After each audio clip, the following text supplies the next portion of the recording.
নিজের ছোট বোনের বয়ফ্রেন্ডকে বিয়ে করতে তোর একটুও লজ্জা করলো না আপু?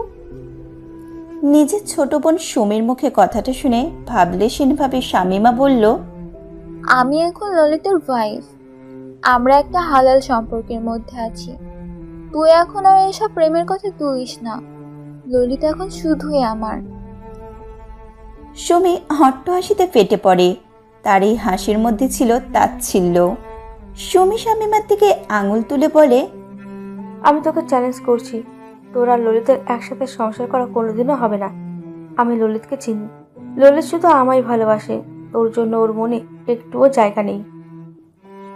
শামীমাও চুপ থাকার মেয়ে নয়, সুমিকে মুখের উপরই বলে দেয়, দেখি ললিত কার কাছে যায়, নিজের স্ত্রীর কাছে নাকি প্রেমিকার কাছে। গালে হাত দিয়ে সোফায় বসেছিল ললিত। কোথা থেকে কি হয়ে গেল সে কিছুই বুঝতে পারছে না। সেই স্কুল লাইফ থেকে সুমির সাথে তার প্রেমের সম্পর্ক ছিল। এক পর্যায়ে সুমির প্রতি বিরক্ত লাগা শুরু হয় তার। তাই সুমির থেকে লুকিয়ে ফেসবুকে মায়াবী রাজকন্যা নামক আইডির অন্য একটা মেয়ের সাথে কথা বলতে শুরু করে। মেয়েটার সাথে কথা বলে ললিত খুবই প্রসন্ন হয়, কারণ মেয়েটার কথা শুনেই বোঝা গেছিল সে খুব ভদ্র, পরিপাটি আর সংসারী, যাকে বলে ওয়াইফ মেটেরিয়াল। একসময় মেয়েটার প্রতি তার একটা আসক্তি তৈরি হয়, তাই তাকে বলে সে মেয়েটির সাথে সামনাসামনি দেখা করতে চায়। মেয়েটিও সম্মতি জানিয়ে বলে, তুমি আজ রাত 8টায় পদ্মবিলের পাশে চলে এসো, ওইখানেই আমরা দেখা করব। মেয়েটির প্রস্তাব শুনে ললিত তো প্রথমে ঘাবড়ে যায়। এত রাতে একটা মেয়ের সাথে কিভাবে দেখা করবে? প্রথম এই নিয়ে মনে সংশয় থাকলেও অবশেষে নিজের অবাধ্য মনের কাছে হেরে দেখা করার সিদ্ধান্ত নিয়েই ফেলে ললিত। তাই তো রাতে লুকিয়ে লুকিয়ে দেখা করতে যায়, আর সেখানেই হয়ে যায় বিপত্তি। ললিত গিয়ে দেখে একটি মেয়ে পদ্মবিলের সামনে পায়চারি করছে। এত রাতে কেউ দেখবে না ভেবে ললিত গিয়ে শামীমাকে জড়িয়ে ধরে। ঘটনার আকস্মিকতায় শামীমা ভয়ে চিৎকার দেয়। তার চিৎকার শুনে আশেপাশের অনেক মানুষ ছুটে আসে। এত রাতে দুটি ছেলে মেয়েকে এমন অবস্থায় দেখে সবাই ভাবে তারা কোনো অনৈতিক কাজ করছিল, তাই সবাই মিলে তাদের বিয়ে দেওয়ার জন্য জোর করে। ললিত শামীমা দুইজনের কেউই এই বিয়েতে রাজি ছিল না। পরে দুইজনের পরিবারকে খবর দেওয়া হয়। শামীমার মা এসে প্রথমে শামীমার দুই গালে থাপ্পড় মারে। শামীমার মা শাহনাজ পারভিন বিলাপ করে বলতে থাকেন, আজ যদি সুমির এই কাজটা করতো আমি মানতাম, কিন্তু তুই এভাবে আমাদের মান সম্মান ধুলে মিশিয়ে দিলি। পাড়ায় আমি মুখ দেখাবো কি করে? আগে সবাই আমাকে দেখে সম্মান নিয়ে বলতো, দেখো শামীমার মা যাচ্ছে। শামীমার মতো ভদ্র মেয়ে আর হয় না। সবাই তাদের মেয়েকে বলতো, শামীমাকে দেখে শেখ। এখন তারাই তো আমার দিকে আঙ্গুল তুলে বলবে, ওই দেখ শামীমার মা, যেই মেয়েটা কুকাম করতে গিয়ে ধরা পড়েছে। তুই জন্মের পরই মরলি না কেন? শামীমা কোনো প্রশ্নেরই উত্তর দেয় না। ললিতের বাবা মা সমাজের লোকলজ্জার ভয়ে বিয়ের প্রস্তাবে রাজি হয়ে যান। কিন্তু শামীমার বাবা আলতাফ উদ্দিন সাফ জানিয়ে দেন, আমার মেয়ের উপর আমার ভরসা আছে। আমি জানি আমার মেয়ে এরকম কাজ করবে না। আমার মেয়ে হাজার ফুলের মাঝে একটা গোলাপ, যার দ্বারা কোনো অপবিত্র কাজ সম্ভব নয়। তুই যদি আজ মেয়েটার বিয়ে না দিয়ে ঘরে তুলস, তাহলে কিন্তু আমি এই মেয়েকে বাঁচিয়ে রাখবো না। ওকে জন্ম দিয়ে যে পাপ করেছি, ওকে নিজের হাতে মেরে সেই পাপ মোচন করব। আলতাফ উদ্দিন একবার শামীমার দিকে তাকান। শামীমা মাথা নিচু করে দাঁড়িয়ে আছে। তার লাল হয়ে যাওয়া চোখ দেখেই আলতাফ উদ্দিন বুঝতে পারলেন তার মেয়ে নির্দোষ। নিজের মেয়ের উপর বিশ্বাস থাকলেও সমাজের লোকের নানান কথা বন্ধ করার জন্য আলতাফ উদ্দিন শামীমাকে গিয়ে বলেন, আমি জানি শামীমা, তুই ফুলের মতোই কোমল। তোর মনে কোনো পাপ নেই। তুই যে আমার পবিত্র ফুল। কিন্তু আজ যে তোর চরিত্রে দাগ লেগেছে মা। তুই কি চাস বল, যে লোকে তোকে নিয়ে খারাপ কথা বলুক? তাই আমি তোর কাছে অনুরোধ করছি, তুই বিয়েটা করে নে। না হলে যে আমার পবিত্র ফুলটাকে সবাই অপবিত্র বলবে, আমি যে সেটা মেনে নিতে পারবো না শামীমা। নিজের বাবার এমন আকুল আবেদনে শামীমা সাড়া না দিয়ে পারে না, তাই তো সে রাজি হয় ললিতকে বিয়ে করতে। তারপর কাজী ডেকে আজই তাদের বিয়ে পড়ানো হয়। স্মৃতি থেকে বেরিয়ে ললিত দীর্ঘশ্বাস ফেলে বলে, আসলে কি শামীমা সেই মেয়ে যার সাথে প্রতিদিন আমার কথা হতো? আর হলেই বা কি, আর না হলে বাই কি, আমাদের বিয়ে তো হয়েই গেছে। এখন তো আমি সম্পর্কটাকে অস্বীকার করতে পারি না। আর তাছাড়া এই সুমির থেকে পিছু ছাড়ানোও দরকার ছিল। যা হওয়ার ভালোই হয়েছে একদিক দিয়ে। ললিতের বাবা মা তাকে শামীমার বাড়িতে রেখেই চলে যায়। তাদের এক কথা, এখন এদের ঘরে তুললে সমাজের নানান কথা বলবে সবাই আমাদের নিয়ে। আমরা এসব মানতে পারবো না, আমাদের কাছে এই সম্মানটাই সব। তাই আমরা ছেলেকে রেখে গেলাম। আপনারা কয়েক মাস ঘর জামাই করে রাখুন, তারপর সব ধামাচাপা পড়লে না হয় আমরা এসে ওদের নিয়ে যাব। আলতাফ উদ্দিন এক কথাতেই রাজি হয়ে যান। তিনি নিজেও তো চাচ্ছিলেন না তার মেয়েকে এইভাবে পাঠিয়ে দিতে। মেয়েটার উপর দিয়ে যা ঝড় বয়ে গেল, এখন শামীমার একটু শান্তি আর সময় দরকার নিজেকে সামলে নেওয়ার জন্য। এই সময় কোনো অচেনা পরিবেশে গেলে কিছুতেই মানিয়ে নিতে পারবে না। তার উপর লোকের মন্দ কথা তো আছেই। তবে শাহনাজ পারভীন স্বামীর এই সিদ্ধান্তের ঘোর বিরোধী। তার মতে মেয়ের বিয়ের পর মেয়েকে শ্বশুরবাড়িতে পাঠানোই উচিত ছিল। আলতাফ উদ্দিন অবশ্য স্ত্রীর কথায় কর্ণপাত করেন না। তিনি নিজের ইচ্ছে মতন চলা মানুষ। শাহনাজ পারভীনও আর বেশি কিছু বলতে পারেন না। শামীমা চুপচাপ বসেছিল। শামীমার দাদি আয়েশা বেগম এসে তার মাথায় হাত বুলিয়ে দিয়ে বলেন, জানি তোর এখন খুব খারাপ লাগছে, মনে মনে হয় তোর নিজের বাপের উপর রাগও হচ্ছে। কেন সে তোর উপর এমন একটা সিদ্ধান্ত চাপাইয়া দিল। কিন্তু সবুর কর, দেখবি তুই একসময় ঠিক বুঝবি তোর বাপ কোনো ভুল কাম করে নাই। শামীমা তার দাদির কোলে মাথা রেখে কেঁদে দেয়। কাঁদতে কাঁদতেই বলে, আমি কি দোষ করেছি দাদিমা? কেন আমার এত কিছু সহ্য করতে হচ্ছে? আজ আমার বোনই আমার শত্রুতে পরিণত হয়েছে। আমার যে আম্মু কোনোদিন আমার উপর রাগ পর্যন্ত হয়নি, আজ আমাকে দেখেই তার মুখ থেকে খারাপ শব্দ বের হয়ে আসছে। আমি যা নিতে পারতেছি না। এমনি আর কাঁদবি না, চোখের পানি কি এত সস্তা? আল্লাহর উপর ভরসা রাখিস, মনে রাখিস আল্লাহর উত্তর পরিকল্পনাকারী। আর একটা কথা, কখনো ধৈর্য হারাইবি না। আল্লাহ তার বান্দারে এমন অনেক পরীক্ষা নেন। জানি দাদিমা, আমি চেষ্টা করছি নিজেকে যত সম্ভব শান্ত রাখার। আমি জানি আল্লাহ সব ঠিক করে দিবেন। তার বান্দাদের তিনি তো বিপদ থেকে রক্ষা করেন। আমি শুধু আল্লাহর কাছে এতটুকুই চাইবো, আমাকে যেন তিনি আরো বেশি ধৈর্য শক্তি দেন। সামনে যে আমার আরো বড় লড়াই। কিসের লড়াইয়ের কথা বলছিস? নিজের মায়ের গলার স্বর শুনে শামীমা পিছনে ফিরে তাকায়। শাহনাজ পারভীন তাকে পাশ কাটিয়ে সামনে এসে বলেন, আম্মা, আপনি আসেন। এই মেয়ের নাটক আর দেখতে হবে না। 20 বছর ধরে নাটক তো কম দেখলেন না। আমাকে তুমি একটুও বিশ্বাস করো না আম্মু? তোমার কি মনে হয় আমি এমন কোনো কাজ করতে পারি যেটা অন্যায়? এতদিন বিশ্বাস করতাম না, কিন্তু এখন করি। কেউ যদি আজকে এসে আমায় বলে তুই খুন করেছিস, আমি সেটাও বিশ্বাস করে নেব। বোমা, মুখ সামলাইয়া কথা কও। আমার নাতনিরে আমি ভালো করে চিনি। ওই যা করছে তার পিছনে নিশ্চয়ই কোনো উদ্দেশ্য আছে। আমি কিছু জানতে চাই না এসব ব্যাপারে। আমি আপনার খাবার তৈরি করে রেখেছি, খেয়ে নিন। কথাটা বলে শাহনাজ পারভীন চলে যেতে নেয়। তখন শামীমা দীর্ঘশ্বাস ফেলে বলে, আজ তুমি আমার বিশ্বাস করতেছো না, তাই না আম্মু? কিন্তু এমন একদিন অবশ্যই আসবে যেদিন তুমি আজকের জন্য আফসোস করবে। তখন আমি হয়তো থাকবো না, কিন্তু এই স্মৃতিগুলো থাকবে। শাহনাজ পারভীন কিছু না বলে চলে যান। তিনি যাওয়ার পর আয়েশা বেগম শামীমার মাথায় হাত বুলিয়ে বলেন, মায়ের উপর রাগ কইরা থাকিস না, আমি ওরে চিনি।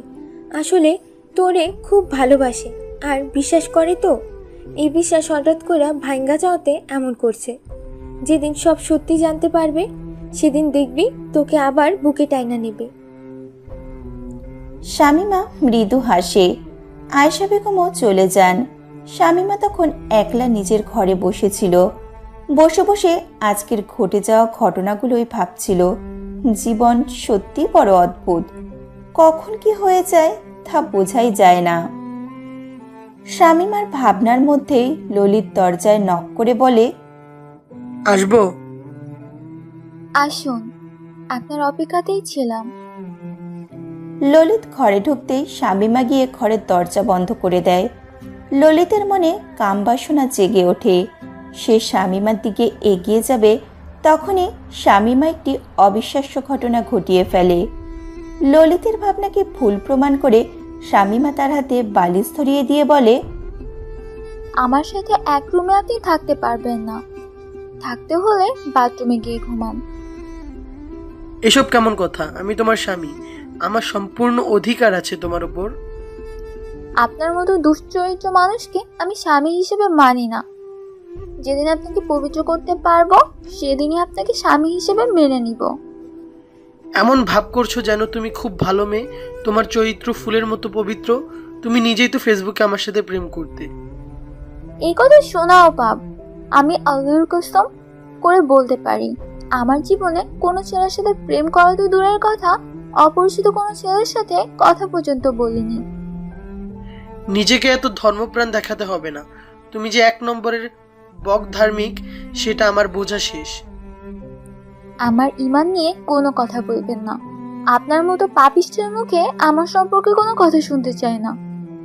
এবার ললিত শামীমার চুলের মুঠি ধরে বলে, এই নাটক করছিস কেন?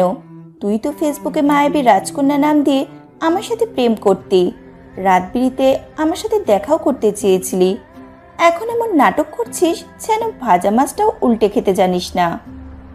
শামীমা অনেক কষ্টে নিজেকে ছাড়িয়ে নিয়ে বলে, আমার আল্লাহ জানান, আমি এসব কিছুই করিনি। আমার কোনো ফেসবুক অ্যাকাউন্ট নেই। ফেসবুক তো দূর, আমার কাছে স্মার্টফোনই নেই। আমি বাটন ফোন ইউজ করি। পড়ালেখা আর কোরআন শরীফ পাঠ করে আমি আমার দিন কাটাই। তাহলে তুই অত রাতে পদ্মবিলের পাশে কি করছিলি একা একা?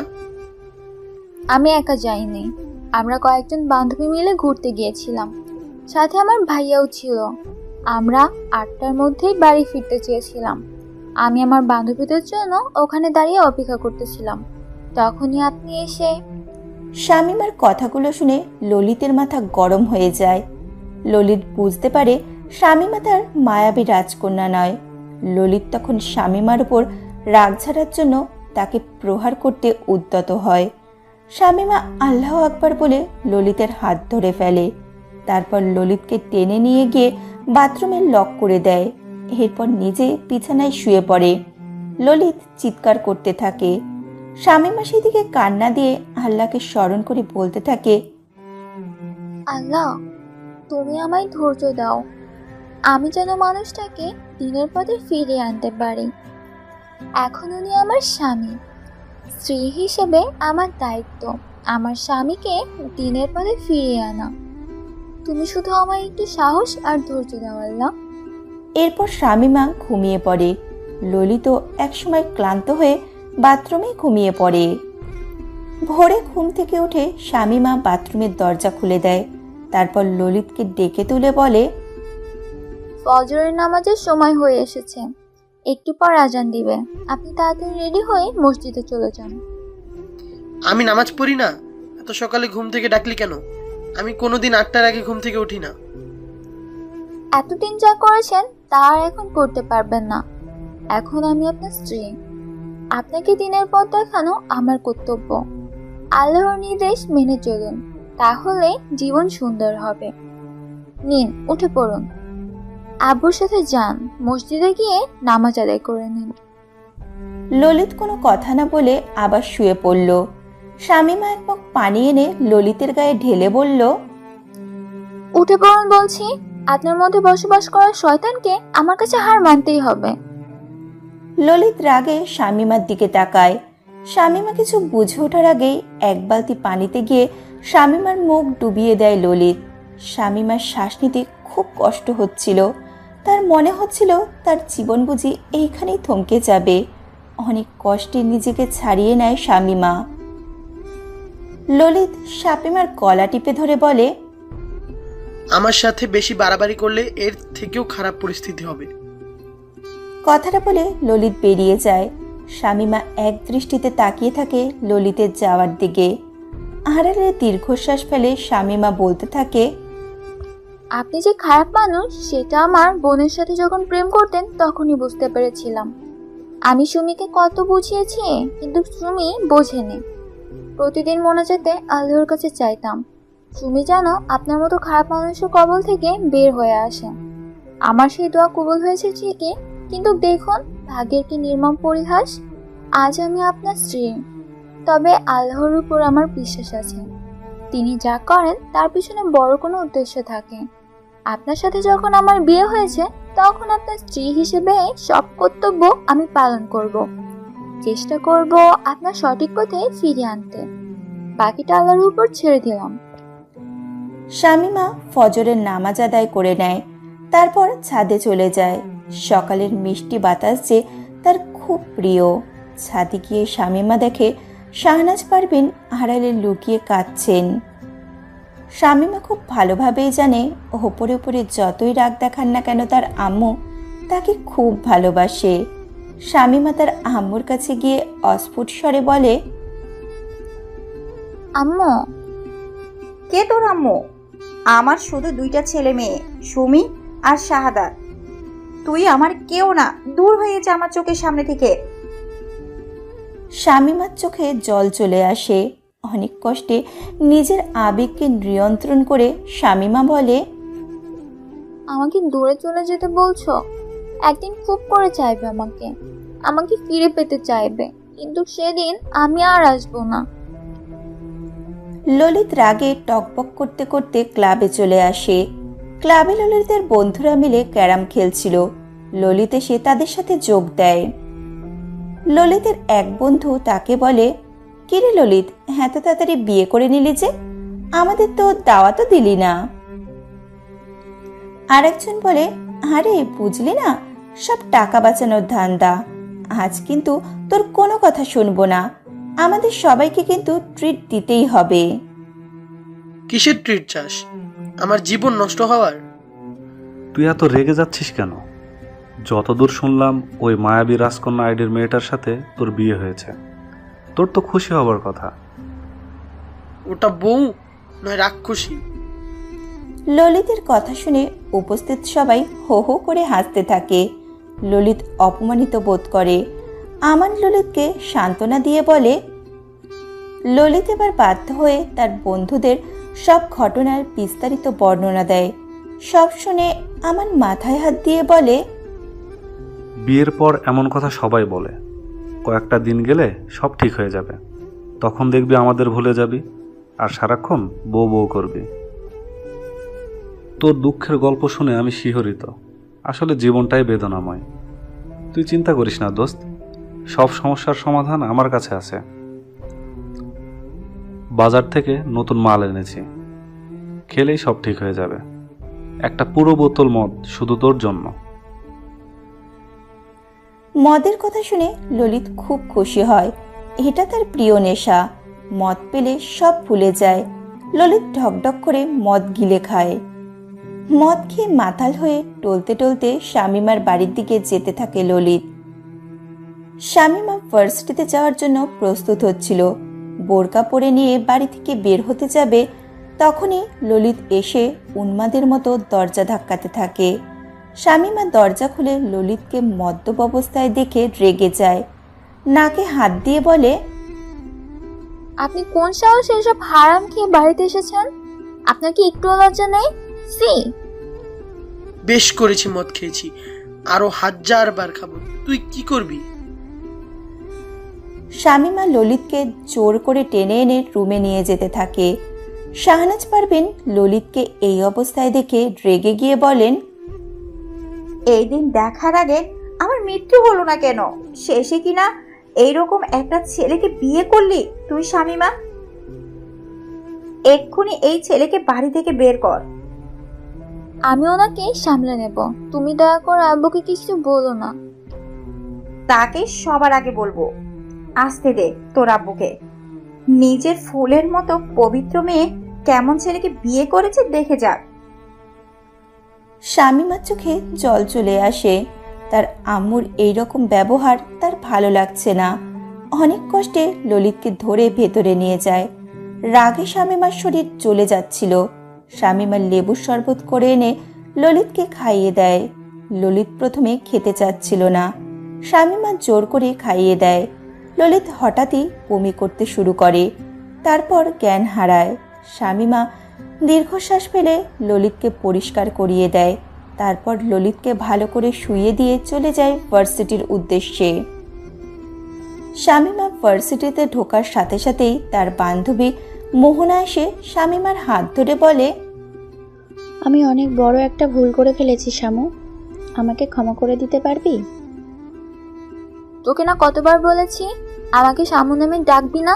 আমার কত সুন্দর একটা নাম আছে, শামীমা। আমাকে শামীমা বলেই ডাকবি, আর না পারলে ডাকবি না। তবু এরকম আজেবাজে নামে ডাকবি না। তুই এত ব্যাকডেটেড কেন? খালি আম্মা খালাম্মাদের মতো কথাবার্তা। আমি যেটা বলছি সেটা শোন আগে। শামীমা মোহনাকে ভালো করে পরখ করে নেয়। মোহনাকে কিরকম অস্থির লাগছে। শামীমার অনুমতি না নিয়েই মোহনা বলতে শুরু করে, আসলে ফেসবুকে মায়াবী রাজকন্যা নামে আমার একটা ফেক আইডি আছে। সেই আইডি দিয়ে আমি ললিতের সাথে কথা বলতাম। কথা বলতে বলতে ধীরে ধীরে ওর ওপর একটা আসক্তি তৈরি হয়। তাই ওকে বলি ওর সাথে দেখা করব। দিনের বেলা তো ভার্সিটি, টিউশনি এইসবই চলে যায়। তাই আমি ওকে বললাম রাতে দেখা করতে। তুই তো জানিস আমার বাবা মা কেমন, কোনোদিনও আমার রাতে বাড়ি থেকে বের হতে দিত না। তাই আমি ফন্দি করে তোদের সবাইকে নিয়ে পিকনিক করতে চলে যাই। আমার পরিকল্পনা ছিল ললিতের সাথে কথা বলবো, কিন্তু কোথা থেকে কি হয়ে গেল আর। মোহনা কথা শেষ করতে পারল না। তার আগেই শামীমা তার গালে জোরে একটা থাপ্পড় মারল। মোহনার রাগী চোখে শামীমার দিকে তাকায়। কেন করলে এমন তুই? আজ তোর জন্য আমার জীবনটা এলোমেলো হয়ে গেল। আমার মা বোন সবাই আমাকে ভুল বুঝতেছে। প্রতিটা মুহূর্তে মানসিক বিপর্যস্ত হয়ে পড়তেছি আমি। তুই আমাকে কোন জাহান্নামের দিকে ঠেলে দিলি? আমি বুঝতে পারিনি এমন কিছু হবে। আমি ললিতের সম্পর্কে খোঁজ খবর নিয়ে জানলাম ছেলেটা সত্যিই ভালো না। আমি কি করব বল? তুই একটা কাজ কর, ডিভোর্স দিয়ে দে ললিতকে। শামীমা মোহনার কথা শুনে কিছুটা অস্বস্তিতে পড়ে। মোহনার থেকে কিছুটা দূরে এসে বলে, বিয়ে একটা পবিত্র সম্পর্ক, যেভাবেই হোক না আমাদের বিয়েটা হয়েছে। ওনার স্ত্রী হিসেবে আমার দায়িত্ব ওনার সঠিক পথ দেখানো। আমি চেষ্টা করে যাব, দেখা যাক কি হয়। আমি এত সহজে ধৈর্য হারালে তো চলবে না। আমি শুনলাম ললিত তোর বোনের বয়ফ্রেন্ড। তোরা তো এখন একই বাড়িতে আছিস। আমার খুব ভয় লাগছে যেন কোনো অঘটন না ঘটে যায়। মোহনার কথায় শামীমার মনেও একটা আশঙ্কার জন্ম হয়। মোহনা তো কথাটা ভুল বলেনি। এই বিষয়ে শামীমাকে অবশ্যই সচেতন থাকতে হবে। ললিতের ঘুম ভাঙতেই নিজের চোখের সামনে সুমিকে দেখতে পায়। সুমিকে দেখে ললিত কিছুটা বিরক্ত হলেও মুখে মিথ্যা হাসি দেয়। সুমি ললিতের মাথায় হাত দিয়ে বলে, তুমি ঠিক আছো তো ললিত? আমি জানি তুমি বাধ্য হয়ে আমার আবুকে বিয়ে করেছো। তুমি শুধু আমাকেই ভালোবাসো, তাই না? হ্যাঁ জানো, আমি শুধু তোমাকেই ভালোবাসি। আমার মনে হয় ওইসব তোমার আপুর চক্রান্ত। সেই তোমার থেকে আমাকে কেড়ে নেওয়ার জন্য এমন করেছে। ও তাই মনে হয়। আপু ছোটবেলা থেকে আমাকে হিংসে করে। আমার মতো সুন্দরী নয় তো, তাই আমাকে দেখে চলে। তুমি তো একটা মেকআপ সুন্দরী, মেকআপ না করলে ভূতের মতো লাগে। সেই তুলনায় তোমার আপু তোমার থেকে অনেক সুন্দরী, যাকে বলে ন্যাচারাল বিউটি। কিছু বললে ললিত? না কিছু না। আচ্ছা তোমার আপু কোথায়? কোথায় আবার যাবে? ভার্সিটিতে গেছে। তোমার কলেজ নেই? আছে তো। আমি আজ কলেজে যাইনি। তোমাকে এরকম অসুস্থ ফেলে রেখে আপু ভার্সিটিতে যেতে পারে, কিন্তু আমি কলেজে যাব না। ভালো, আমারও আজ ভার্সিটিতে যাওয়া হলো না, কাল চলে যাব। তুমি আমার জন্য কিছু নিয়ে আসতে পারবে? তুমি কি খাবে বলো, আমি এক্ষুনি এনে দিচ্ছি। আমি এই বাড়ির নতুন জামাই, আমার জন্য ভালো ভালো খাবার আনো, পোলাও, কোরমা, কাবাব, এসব কিছু আনো। আমি এগুলো কোথায় পাবো? আমি তো এসব রান্না করতে পারি না। তোমার আম্মুকে বলো রান্না করতে। আচ্ছা তুমি দাঁড়াও, আমি দেখছি। সুমি দৌড়ে রান্নাঘরে চলে আসে। শাহনাজ পারভিন রান্নাবান্নায় ব্যস্ত ছিল। সুমি এসে তাকে জিজ্ঞেস করে, কি রান্না করছো আম্মু? এই তো বেগুন ভাজি দিয়ে ভাত করব, সাথে মসুর ডাল। ঘরে যে নতুন জামাই এসেছে তাকে এসব খাওয়াবে? ওই ছেলেটার জন্য তো আমি এক গ্লাস পানিও দিতে চাই না। সকাল সকাল মদ খেয়ে এসেছে, গোটা এলাকায় কথাটা রটে গেছে। আমি লজ্জায় কাউকে মুখ দেখাতেও পারছি না, তার জন্য ভালো মন্দ রান্না করব, এটা ভাবলি কি করে? যা হয়েছে তা দিয়ে খেলে খাবে, না খেলে নাই। আমার কোনো ঠেকা পড়েনি জামাই আদর করে খাওয়ানোর। সুমির কথা শুনে শাহনাজ পারভিন তেলে বেগুনে জ্বলে ওঠেন। সুমি রেগে গিয়ে তর্ক করতে শুরু করে। এক পর্যায়ে শাহনাজ পারভিন রাগ করে রান্নাঘর থেকে বেরিয়ে আসেন। সুমি রেগে গিয়ে রান্নাঘরের সব জিনিস ফেলে দিতে থাকে। আয়েশা বেগম রান্নাঘরে ছুটে এসে এমন অবস্থা দেখে রাগারাগি করতে করতে বলেন, আয়েশা বেগম বলে, এইসব কি করছিস সুমি? বৌমা কই তুমি? তোমার মেয়ের কাণ্ড দেখা যাও। সুমিকে আটকাতে গেলে সে আয়েশা বেগমকে ধাক্কা দিয়ে ফেলে দিয়ে বলে, এই বুড়ি, একদম বাড়াবাড়ি করবি না। বসে বসে খেয়ে যে আমার বাবার টাকা ধ্বংস করছিস, তার উপর আমাকে তেজ দেখাচ্ছিস। বেশি বাড়াবাড়ি করলে খাট ধরে বৃদ্ধাশ্রমে রেখে আসবো। কথা বলা শেষ হতেই সুমির গালে ঠাস করে একটা থাপ্পড় এসে পড়ে। শক্ত হাতের থাপ্পড়ে সুমি দূরে গিয়ে ছিটকে পড়ে। শামীমার রাগে টকবক করতে করতে সুমির দিকে তাকিয়ে আছে। সুমি উঠে এসে শামীমাকে বলে, তোর এত বড় সাহস, তুই দাদিকে এইভাবে বলছিস? এত সাহস তুই কোথায় পেলি? ভুলে গেলি এই দাদি তোকে কোলে পিঠে করে মানুষ করেছে। আজ শুধু আব্বুকে একবার আসতে দে, তারপর দেখ আমি কি করি। তুই যদি আব্বুকে কিছু বলিস তাহলে আমি কিন্তু কি করবি তুই? ললিতকে নিয়ে এই বাড়ি ছেড়ে পালিয়ে যাব। সুমি, সুমি আর কোনো কিছু না বলে চলে যায়। শামীমা আয়েশা বেগমকে নিয়ে গিয়ে বিছানায় বসিয়ে বলে, পড়ে গিয়ে কোমরে ব্যথা পেয়েছেন তিনি। শামীমা তার কোমরে মালিশ করে দিতে দিতে বলে, তুমি ঠিক আছো তো দাদি? বেশি ব্যথা লাগেনি তো? আয়েশা বেগম চোখ থেকে অশ্রু মুছতে মুছতে বলেন, আল্লাহর রহমতে তোর মতো একটা নাতনি পেয়েছি, আমি কিভাবে খারাপ থাকব?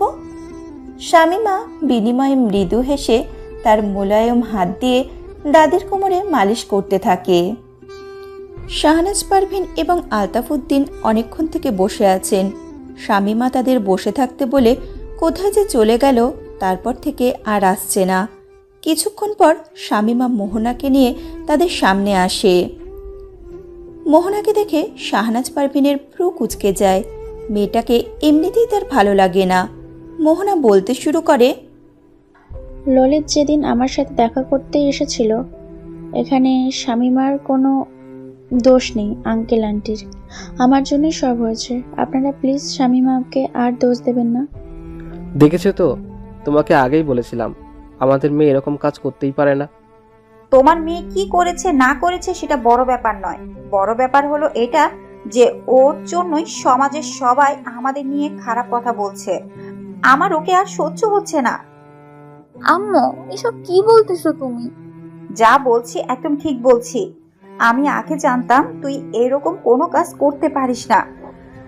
দোষটা আসলে তোর নয়, তোর ভাগ্যের। কিন্তু আমি কি করব বল? সমাজের লোকের এত মন্দ কথা যে আমার সহ্য হচ্ছে না, তাই তোর সাথে খারাপ ব্যবহার করছি। আগে যখন সবাই আমাকে শামীমার মা বলতো, তখন গর্বে আমার বুক ফুলে যেত, আর এখন মাথা নিচু হয়ে যায়। সমাজের লোক যে এত কিছু বুঝবে না, তারা শুধু সমালোচনা করে যাবে। কথাটা বলে চোখের জল মুছতে মুছতে শাহনাজ পারভিন চলে যান। আলতাফ উদ্দিন এসে শামীমার মাথায় হাত বুলিয়ে সান্ত্বনা দিয়ে বলেন, কোনো চিন্তা করিস না, দেখবি সব ঠিক হয়ে যাবে। তোর আম্মুকে একটু সময় দে। শামীমা মুখে একটা মিথ্যে হাসি আনে, কারণ সে তার মাকে চেনে। একবার যখন সে রাগ করেছে, তখন এত সহজে সেই রাগ ভাঙানো সম্ভব নয়। মোহনাকে বাইরে একটু এগিয়ে দিয়ে এসে শামীমা নিজের রুমে প্রবেশ করে। শামীমার রুমে আসতেই ললিত তার দিকে একটি পেপার এগিয়ে দিয়ে বলে, নাও এ পেপারে সাইন করে দাও। কিসের পেপার এটা? Divorce paper. কি এটাই ভাবছো তো? তাহলে ভুল ভাবছো। আমার কোনো ইচ্ছা নেই তোমাকে ডিভোর্স দেওয়ার। আমি শুনলাম তোমার বাবা তার সম্পত্তির একটা অংশ তোমার নামে লিখে দিয়েছে। এটা হলো সম্পত্তির পেপার। তুমি তোমার সব সম্পত্তি আমার নামে লিখে দাও। আপনি কি করে ভাবলেন যে আপনার মতো মানুষের হাতে আমি? শামীমা কথা বলা শেষ করার আগেই ললিত শামীমার গলা টিপে ধরে। শামীমা অনেক চেষ্টা করে ললিতকে সরানোর। ললিত একসময় শামীমাকে ছেড়ে দেয়। তুই আমার কথা যখন শুনবি না তখন আমাকে অন্য পথ দেখতে হবে। তোর বোনকে কাজে লাগিয়ে আমি কি করি শুধু দেখ একবার। আমি আপনাকে আর কোনো কিছু করার সুযোগ দিব না। আমাকে আপনি চেনেন না। আমি যত দ্রুত সম্ভব আপনাকে তালাক দিব। আমি চেয়েছিলাম আপনাকে সঠিক পথে ফিরিয়ে আনবো, কিন্তু এখন উপলব্ধি করতে পারছি আপনি নিজে একটা শয়তান, আর শয়তানকে কোনোদিনই ভালো করা যায় না। তাই কর, আমি ডিভোর্স দিয়ে দে। তারপর আমি তোর বোনকে পালিয়ে নিয়ে গিয়ে যাব। তুই তো জানিস তোর বোনের উপর আমার কোনো ইন্টারেস্ট নাই। বড় জোর 2 দিন সংসার করব তারপর। আমি এসব কিছুই হতে দেব না। এটা আমার চ্যালেঞ্জ। সুমি বসে বসে মেকআপ করছিল। হুট করে ললিত পেছন থেকে এসে সুমিকে ডাকে। সুমি পিছন ফিরে তাকিয়ে মৃদু হেসে বলে, ললিত, তুমি এসেছো? আমাকে তো আসতেই হতো সুমি। তুমি জানো শামীমা যা বলেছে সব মিথ্যা। তুমি তো জানো তোমাকে ছাড়া অন্য কোনো মেয়ের দিকে কোনো দিন চোখ তুলেও তাকাইনি। আর ওই শামীমা আমার নামেই কিসব বলছে। তুমি কিন্তু ওই মেয়েটাকে একদম বিশ্বাস করবে না। আমি বিশ্বাস করতেও চাই না। আমি শুধু তোমায় বিশ্বাস করি। তুমি আমার আপুকে ডিভোর্স দিয়ে আমায় বিয়ে করে নাও। আমি যে আপুর পাশে তোমাকে মেনে নিতে পারছি না। আমি তো তাই বলছি, কিন্তু আমার যে তোমার একটা সাহায্য প্রয়োজন। তুমি সাহায্য করলে আমি শামীমাকে তালাক দিয়ে তোমায় বিয়ে করতে পারবো। বলো আমায় কি করতে হবে? তুমি যা বলবে আমি তাই করব। এই ব্যাপারে তোমার বাবার একটা স্বাক্ষর নিয়ে আসতে হবে। পারবে তো? এটা কিসের কাগজ? তুমি এত প্রশ্ন করো কেন? আমার উপর তোমার একটু বিশ্বাস নেই নাকি? আমাকে তুমি একটুও ভালোবাসো না? আমি তোমায় বিশ্বাস করি ললিত। আমি তোমার কথা মতোই কাজ করব। সুমির কথা শুনে ললিত শয়তানি একটা হাসি হাসে আর মনে মনে বলতে থাকে, কত বোকা তুমি সুমি। তোমাকে কাজে লাগিয়ে যে আমি নিজের স্বার্থ সিদ্ধি করছি তুমি কোনো দিন সেটা বুঝতেও পারবে না। এবার দেখো আপু, আমি চ্যালেঞ্জে জিতে যাব। তোকে বলেছিলাম না ললিত আমার কাছে ফিরবে? দেখ তাই হলো। ললিত আমার কাছে ফিরলো। তুই আমার কাছে হেরে গেলি। শামীমা বই পড়ছিল। আচমকা বইয়ের ভাঁজে রাখা একটা চিঠি তার চোখে পড়ে। চিঠিটা দেখে শামীমার চোখ অশ্রুতে ভরে যায়। মনে পড়ে যায় সেই সাকিবের কথা। সাকিব শামীমার চাচাতো ভাই। দুইজনে ছোটবেলা থেকেই একসাথে বেড়ে উঠেছে। সাকিব শামীমার থেকে মাত্র 4 মাসের বড়। দুইজনে সেই ছোটবেলা থেকে কত ভাব।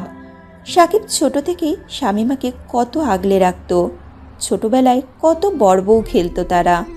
সাকিব তো সেই সময় বলতো, শামীমা তুই বড় হলে আমি কিন্তু সত্যি তোকে বিয়ে করব।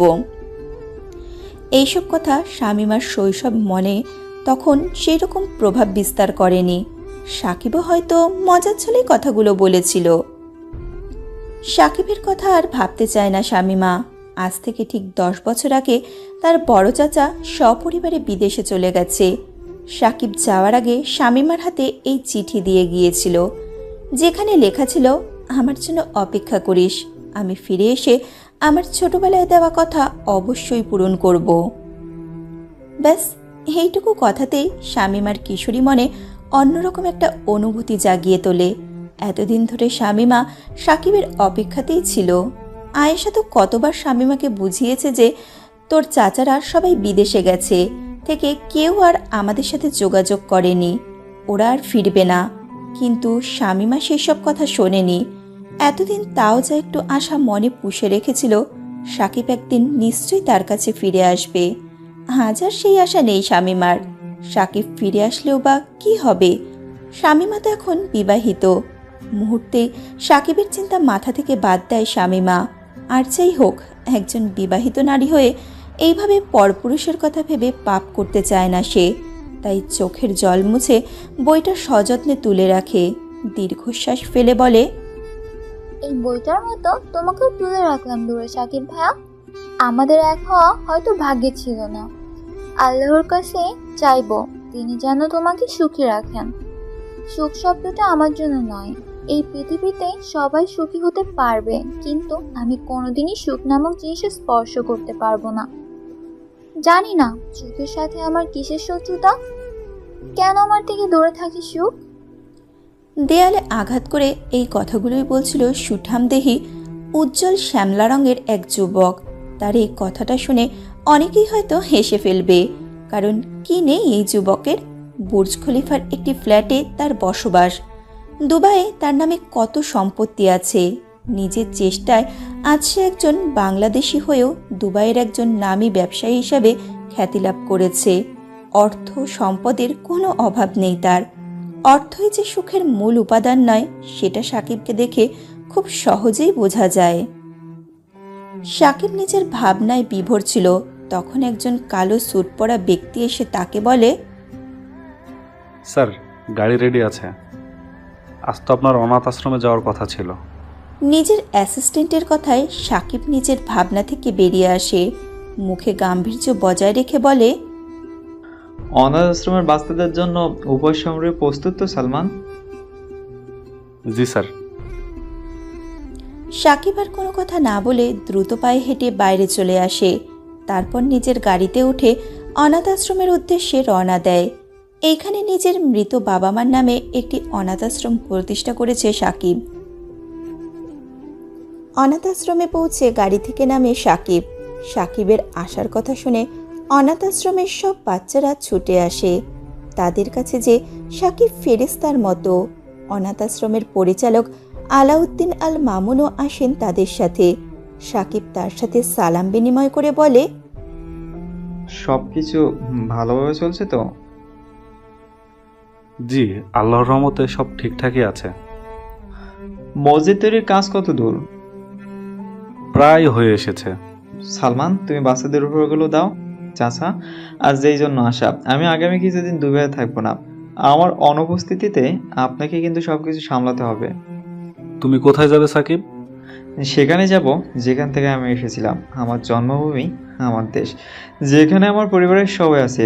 আমি যে একজনকে কথা দিয়ে এসেছি, তার কাছে তো আমাকে ফিরতেই হবে। সাকিব তার বাবা মার সাথে দুবাই আসার কিছুদিনের মধ্যেই একটি সড়ক দুর্ঘটনায় তার বাবা মা মারা যায়। সাকিবও সেই সময় কোমায় চলে যায়। তার জ্ঞান ফিরতে 1 বছর লেগে যায়। তখন দুবাইয়ের একজন শেখ সাকিবকে দত্তক নেয়। এইভাবেই চলে যায় সাকিবের জীবন। এখানকার কাজে এতটাই ব্যস্ত হয়ে যায় যে আর দেশে ফেরা হয়নি। আজ অনেক দিন পর আবার সিদ্ধান্ত নিয়েছে বাড়ি ফেরার। শামীমাকে যে এখনো ভুলতে পারেনি সাকিব। সুমি মিটিমিটি হাসছিল। সে সফল হয়েছে। তার বাবা নিজের কাজে ব্যস্ত ছিল।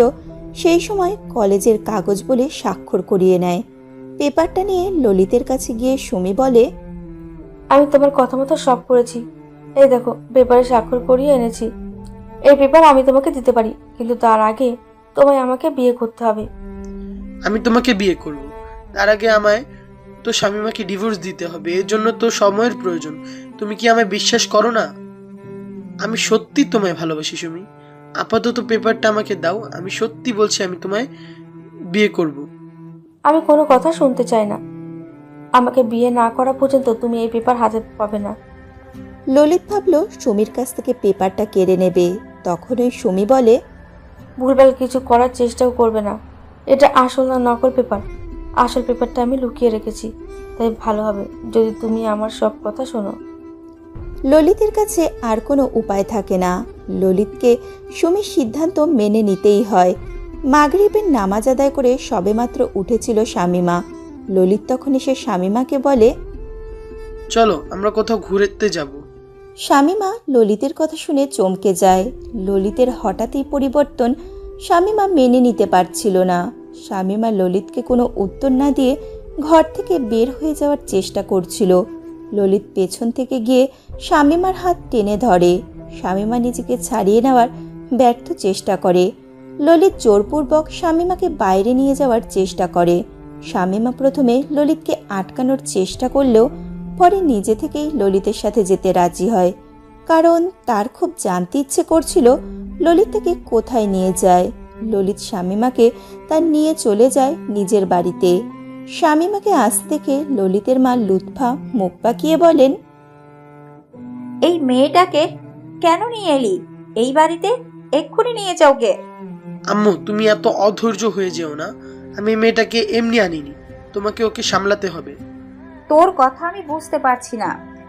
এমন তো এভাবে হঠাৎ করে বিয়ে করে নিলি, এখন আবার বলছিস তোর বউকে সামলাতে। আমি যা করছি ভালোর জন্যই করছি, আমার কথাটা শোনো তো। এই মেয়েকে আজ সারাদিন আটকে রাখতে হবে, বলো পারবে? ললিতের কথা শুনে শামীমা বুঝতে পারে সে অনেক বড় একটা ভুল করে ফেলেছে ললিতের সাথে এইখানে এসে। ব্যাপারটা বুঝতে পেরে শামীমা পালিয়ে যাওয়ার চেষ্টা করে। তখন ললিত শামীমার হাত টেনে ধরে বলে, তোমার আর পালানোর কোনো পথ নেই, তোমাকে এখন এখানেই থাকতে হবে শামীমা। আমাকে আটকে রাখার মতো ভুল করবেন না। আমি বুঝতে পারছি আপনার মন খারাপ, কিছু ঘুরছে। আপনি জীবনে অনেক পাপ, অনেক ভুল করেছেন, আর ভুল করবেন না। আপনাকে আমি বলছি এখনো সময় আছে, দিনের পথে ফিরে আসুন। আল্লাহ ছাড় দেন, কিন্তু ছেড়ে দেন না। আমি কোনো উপদেশ শুনতে চাই না, তাড়াতাড়ি এখানে সই করে দে। কি এটা? আমি তোকে কৈফিয়ত দেওয়ার জন্য এখানে বসে নেই, ভালোই ভালোই সই কর, না হলে। শামীমা ললিতের হাত থেকে পেপারটা নিয়ে দেখে এটা দ্বিতীয় বিয়ের অনুমতিপত্র। শামীমা ললিতকে জিজ্ঞেস করে, কাকে বিয়ে করতে চান আপনি? সেটা তোকে জানতে হবে না, তোকে সই করতে বলেছি, তুই সই কর। আমি চ্যালেঞ্জে জিততে চলেছি। সেই সাথে ললিতও তার কাছে দ্বিতীয় বিয়ের অনুমতি চাইছে। তাই শামীমা খুব সহজেই বুঝে যায় ললিত সুমিকে বিয়ে করতে চলেছে। ব্যাপারটা বুঝতে পেরে শামীমা সোজাসুজি বলে দেয়, আমি সই করব না। কি করবেন করুন। ললিতের মাথা গরম হয়ে যায়। ললিত তখন বড় একটা লাঠি এনে শামীমাকে মারতে শুরু করে। লুৎফা দাঁড়িয়ে দাঁড়িয়ে সবকিছু দেখছিল, কিন্তু নিজের ছেলেকে আটকানোর কোনো প্রয়োজনই তিনি মনে করেন না। ললিত শামীমাকে বেধড়ক মারতে থাকে। শামীমা আল্লাহকে ডাকছিল আর এই যন্ত্রণা থেকে মুক্তি চাইছিল। এক সময় ক্লান্ত হয়ে ললিত থেমে যায়। শামীমা রক্তাক্ত অবস্থায় পড়ে থাকে। শামীমার অবস্থা এত খারাপ হয়ে গিয়েছিল যে সামান্য নড়তেও পারছিল না। শামীমার এই অবস্থা দেখে ললিতের মনে একটুকুও দয়া হয় না। ললিত শামীমার হাত ধরে জোর করে টিপসই নিয়ে নেয়। শামীমা নির্বাক হয়ে তাকিয়ে থাকে। সামান্য কথা বলার শক্তিটুকুও শামীমার ছিল না। ললিত লুৎফাকে বলে, আম্মু, এই মেয়েটাকে আমার রুমে গিয়ে দেখো যাতে পালিয়ে যেতে না পারে। লুৎফা মাথা নাড়িয়ে সম্মতি জানায়। সুমি খুব সুন্দর করে সাজছিল, আজ যে ললিত তাকে বিয়ে করার কথা দিয়েছে। সুমিকে এইভাবে সাজতে দেখে শাহনাজ পারভিন বলেন, কিরে এভাবে সাজছিস কেন? আজ কি কোথাও ঘুরতে যাওয়ার কথা ভাবছিস? শোন, এখন কিন্তু অনেক রাত হয়েছে। এত রাতে বাড়ির বাহিরে যাওয়া কিন্তু তোর আব্বুর পছন্দ করেন না। আব্বুর যত অভিযোগ তো আমাকে দিয়েছে। আপু যখন রাতে বাইরে গিয়েছিল তখন তো কিছু বলেনি। কারো গলার আওয়াজ শুনে সুমি পিছন ফিরে তাকায়। তার বড় ভাই শাহাদাত এসছে। এমনিতে তো সে হোস্টেলে থাকে, তবে মাঝে মাঝে বাড়িতে আসে। শাহাদাত এসে শাহনাজ পারভিনকে বলে, আম্মু, শামীমা কোথায়? ওকে ওর রুমে দেখছি না তো, ওকে না পেয়ে এখানে এলাম। এখন তো দেখলাম নিজের স্বামীর সাথে কোথাও যাচ্ছে, এখনো ফেরেননি। তার মানে তোমরা কিভাবে শামীমাকে ওই খারাপ ছেলেদের সাথে যেতে দিলে? ও যদি শামীমার কোনো ক্ষতি করে? তুই একটু বেশি বাড়াবাড়ি করছিস সুমি, ভুলে যাবি না আমি তোর বড় ভাই। সুমি বলে, তুই চুপ কর ভাইয়া, আপুকে এত ভালো মানুষ ভাবিস না। আপুই ললিতকে ফাঁসিয়েছে, ললিত আপুকে নয়। কথাটা বলে শাহাদাত বেরিয়ে পড়ে শামীমাকে খুঁজতে। বোনটাকে নিজের থেকেও বেশি ভালোবাসে শাহাদাত। বোনকে নিয়ে কোনো রকম ঝুঁকি নিতে সে নারাজ। সুমির ফোনে তখন ললিতের মেসেজ আসে। মেসেজটা পড়ে সুমির মুখে হাসির দেখা মেলে। সুমি শাহনাজ পারভিনকে বলে, আম্মু, অনেক রাত হয়ে গেছে, আব্বু খেতে আসবে, তাছাড়া ভাইয়াও তো খাবে। তুমি যাও, রান্না করো। ঠিকই তো, আমি সব ভুলে গেছিলাম। আজকাল এত টেনশনে থাকি যে কিছুই মনে থাকে না। আমি যাচ্ছি। শাহনাজ পারভিন চলে যাওয়ার কিছুক্ষণ পর সুমি সুযোগ বুঝে বেরিয়ে আসে। নিজের বন্ধুদের সাথে কাজী অফিসের সামনে অপেক্ষা করছিল ললিত। সুমিকে আসতে দেখেই ললিত তার বন্ধু আমানকে বলে, সব ঠিকঠাক তো? সব একদম পারফেক্ট আছে। আমায় কেমন লাগছে? ভালোই। বউ সাজলে আরো ভালো লাগবে। সবকিছু আমি রেডি করেই রেখেছি, তুমি যাও, গিয়ে বউ সেজে এসো। সুমি তাই করে। চটজলদি চলে যায় বউ সাজতে। সুমি বউ সেজে আসার পর ললিত তাকে নিয়ে কাজী অফিসে গিয়ে বিয়ে করে নেয়। শামীমা এখনো যন্ত্রণায় কাতরাচ্ছে। ললিত খুব বাজেভাবে মেরেছে তাকে। এমতো অবস্থায় শামীমার জন্য আরও চিন্তার বিষয় হয়ে দাঁড়িয়েছে সুমি। না জানি ললিত তার বোনকে কি করবে। শামীমা এইসব নিয়েই ভাবছিল। তখন ললিতের হাত ধরে সুমি তার কাছে এসে বলে, আমি এসে গেছি আপু, তোর সতীন। হঠাৎ এইরকম কিছু ঘটে যাবে শামীমা সেটা কল্পনাও করতে পারেনি। ললিতের প্রতি ঘৃণায় তার শরীর রিরি করছিল। যন্ত্রণায় ঝিম হয়ে যাওয়া কণ্ঠে হঠাৎই যেন সে অদ্ভুত শক্তি পায়। শামীমা বেশ জোরালোভাবেই বলে, এটা কি করলি তুই সুমি? জানিস না ইসলামে এক বোন বেঁচে থাকতে আর এক বোনকে বিয়ে করা সম্পূর্ণ হারাম? তুই কিভাবে এরকম হারাম কাজ করলি? আল্লাহ কিন্তু এর জন্য তোকে অবশ্যই শাস্তি দেবে। আর ললিত, আপনি এটা কি করলেন? আমার বোনকে বিয়ে করে নিলেন। আমার আর বিন্দুমাত্র ইচ্ছে নেই এই বাড়িতে থাকার। আমি আপনাকে তালাক দিতে চাই। আর সুমি, তোকেও বলি, সাবধান হয়ে যা। জীবনে অনেক ভুল, অনেক পাপ করেছিস, আর পাপ করিস না। আল্লাহ দেওয়ার শাস্তি কিন্তু খুবই কঠিন। পাপ আমি না, তুই করেছিস। তুই আমার থেকে আমার ভালোবাসা, আমার ললিতকে কেড়ে নিয়েছিস। আমি আমার হক আদায় করে নিয়েছি শুধু। এখন তুই যা এই বাড়ি থেকে। লজ্জা থাকলে আর কখনো ললিতের জীবনে ফেরার চেষ্টা করবি না। যত যাই হোক, তোরা দুজন একটা হারাম কাজ করেছিস। আল্লাহর বিচার একদিন ঠিক করবে, দেখিস। আর একটা কথা শুধু বলবো, আল্লাহ তোদের হৃদয়ের দিক। বিশেষ করে তোকে নিয়ে আমি খুবই চিন্তিত। ভুল মানুষকে ভালোবেসে তুই এত পাপ করে ফেললি, না জানি এর শাস্তি কত ভয়াবহ হবে। জলদি ডিভোর্স দেয়, আমার জীবন থেকে দূর হও।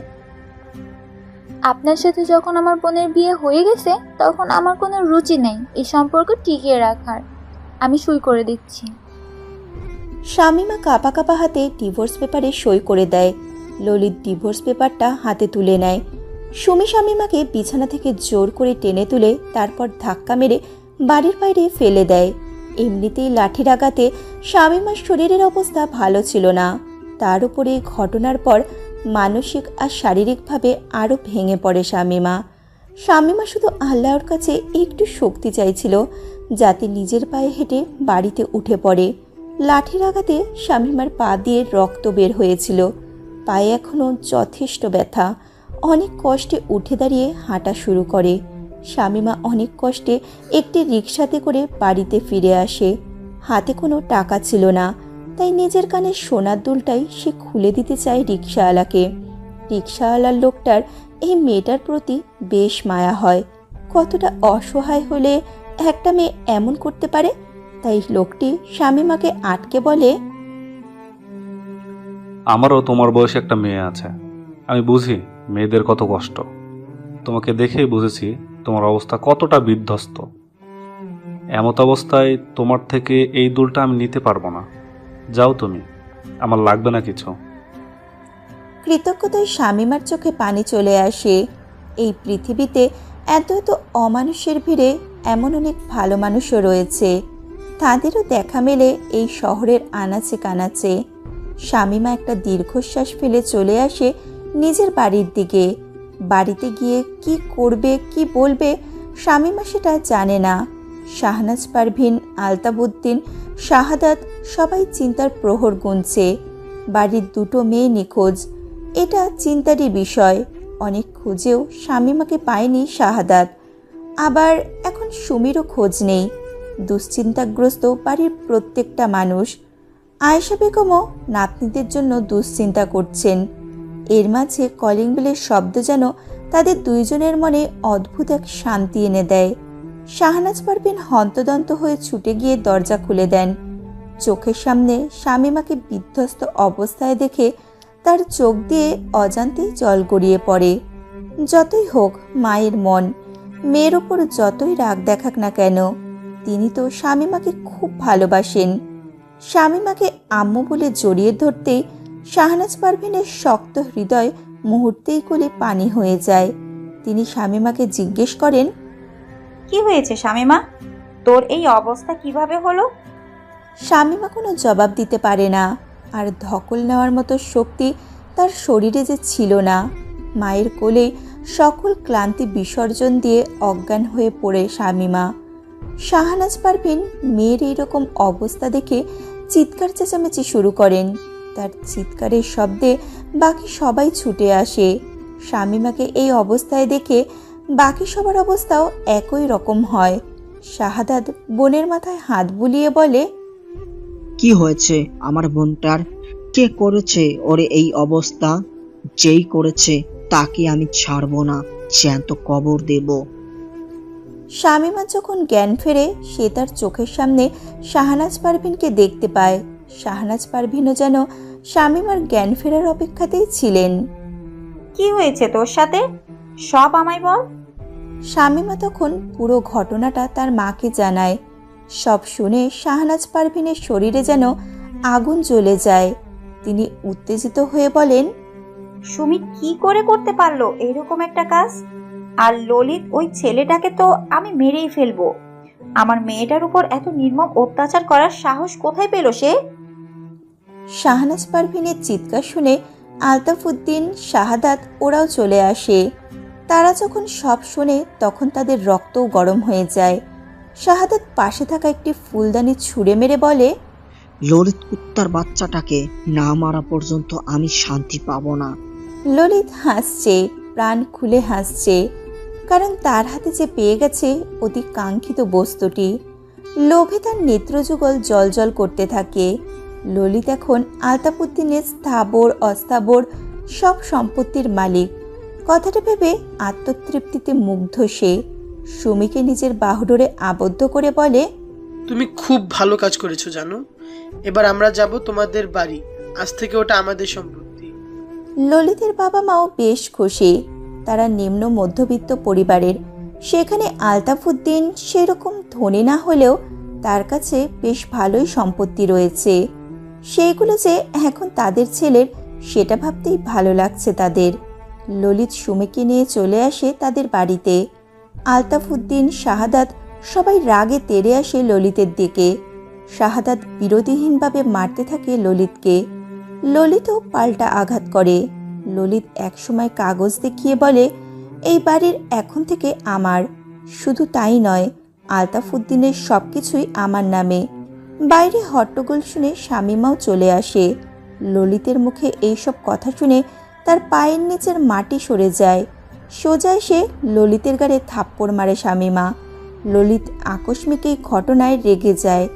শামীমাকে উদ্দেশ্য করে বলে, এত তেজ দেখিয়ে লাভ নেই, এই বাড়িটা এখন আমার। আমি চাইলে তোকে এক্ষুনি বাড়ি থেকে বের করে দেব। কি করবি? আমি আল্লাহ ছাড়া আর কাউকে ভয় পাই না। বেরিয়ে যা আমার বাড়ি থেকে। হঠাৎ কেউ এসে তার শক্ত বাহুতে আগলে ধরে শামীমাকে। শামীমা অপরিচিত লোকটির দিকে একদৃষ্টে তাকিয়ে থাকে।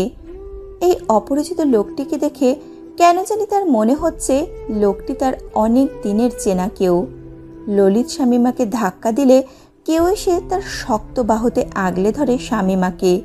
শামীমা অপরিচিত লোকটির দিকে একদৃষ্টে তাকিয়ে থাকে। শামীমা সাকিবকে চিনতে না পারলেও সাকিব ঠিকই চিনতে পারে শামীমাকে। সাকিব শামীমার এই অবস্থা দেখে বলে, ঠিক আছিস তো তুই? কার এত বড় দুঃসাহস? কে আমার স্বামীমাকে এভাবে ধাক্কা দিয়েছে? আমি ধাক্কা দিয়েছি? কি করবেন আর? কে আপনি? আমার বাড়িতে এসে আমার বিরুদ্ধে কথা বলছেন? আমাদের বাড়ি? এটা আপনার বাড়ি হয় কি করে? এটা তো আমার বাড়ি। আমার আব্বু সৈকত উদ্দিনের নামে ছিল এই বাড়ি। তার মৃত্যুর পর এখন এই বাড়ি আমার নামে। সাকিবের কথা শুনে শামীমা বুঝতে পারে এটা তার সাকিব ভাই। আলতাফ উদ্দিন বলে ওঠেন, সাকিব, তুই ফিরে এসেছিস? এতদিন কোথায় ছিলি?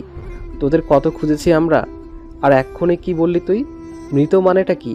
কি হয়েছে ভাই? আর সাকিব আলতাফুদ্দিনকে সালাম দিয়ে বলে, আমরা এখান থেকে যাওয়ার কিছু বছর পরে একটি দুর্ঘটনায় আব্বু আর আম্মু মারা যায়। আমিও কোমায় চলে যাই।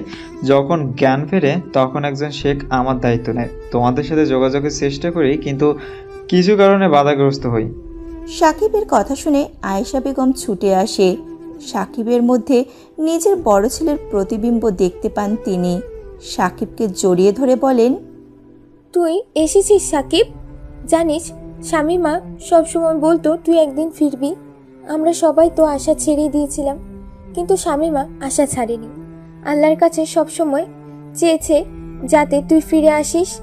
আজ দেখ শামীমার ইচ্ছে পূরণ করছে আল্লাহ। আর দেখ তোর সাকিব ভাই ফিরে এসেছে। শামীমা দেখ তোর সাকিব ভাই ফিরে এসেছে। শামীমা এক পলকে তাকিয়ে থাকে সাকিবের দিকে। সেই কত বছর আগে তাকে দেখেছিল। এতদিন পর সাকিবকে দেখে তার খুশির কোনো সীমা থাকে না। এসব ড্রামা বন্ধ হোক, এটা আমার বাড়ি। এসব ড্রামা দেখতে হলে বাইরে গিয়ে দেখান। আপনার বাড়ি মানে কি? এটা কিভাবে আপনার বাড়ি হয়? আমার কাছে এই বাড়ির পেপার আছে, যেখানে স্পষ্ট লেখা আলতাফ উদ্দিন তার সব সম্পত্তি আমার নামে লিখে দিয়েছে। আমার চাচার নামে তো কোনো সম্পত্তি নেই, সব আমার আব্বুর নামে ছিল। আমার চাচার নামে যে সম্পত্তি সেগুলো আমাদের গ্রামে সব, আর এখন এখানে যা আছে সব আমার। ললিত আর কিছু বলতে পারে না। এখন নিজের ওপরই রাগ হচ্ছে তার। সাকিব ললিতকে ধাক্কা দিয়ে বের করে দেয়। সুমিও বাড়ি থেকে বের হয়ে যায়। শামীমা সুমিকে আটকানোর অনেক চেষ্টা করে, কিন্তু সুমি শামীমার হাত ছাড়িয়ে নিয়ে চলে যায়। এতদিন পর সাকিব বাড়িতে ফিরে আসায় সবাই তাকে নিয়ে আনন্দে মেতে ওঠে। শাহাদাত সাকিবের সাথে গল্পে মেতে ওঠে। শাহনাজ পারভিনও ভালো ভালো রান্না বসিয়ে দেন। আলতাফুদ্দিন আর আয়েশা বেগম সাকিবের মা বাবার কথা শুনে খুব ভেঙে পড়েছেন। আয়েশা বেগম এতদিন ধরে ছেলের ওপর মিথ্যা অভিমান করার জন্য আফসোস করতে থাকেন। তিনি এতদিন ভেবেছিলেন তার বড় ছেলে বিদেশে গিয়ে তাদের ভুলে গেছে, তাই এই নিয়ে সবসময় হাঁ হুতাশ করতেন। আর এখন যখন জানতে পেরেছেন তার ছেলে আর বেঁচে নেই, তখন একজন মায়ের কী অবস্থা হতে পারে সেটা বলে বোঝানো সম্ভব নয়। আলতাফুদ্দিনের অবস্থা একই।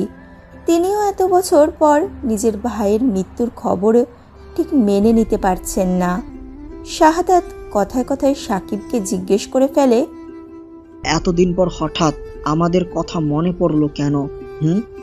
আর আগে ফিরতে পারোনি ভাইয়া? আমি তো ফিরতেই চাইছিলাম, একটু আগে ফিরতে পারিনি তো কি হয়েছে, এখন তো ফিরেছি। একজনকে দেওয়া কথা যে আমায় রাখতে হবে, তাই মরতে মরতেও বেশি ফিরে আসলাম। কথাটা সাকিব শামীমার দিকে তাকিয়ে বলে। শামীমা সাকিবের দিকেই তাকিয়েছিল। সাকিবের চোখে চোখ পড়তেই লজ্জায় চোখ সরিয়ে নেয় শামীমা। সাকিব শামীমাকে এইভাবে লজ্জা পেতে দেখে হেসে দেয়। মনে মনে বলে, তুই আজও লজ্জাবতী রয়ে গেলি শামীমা।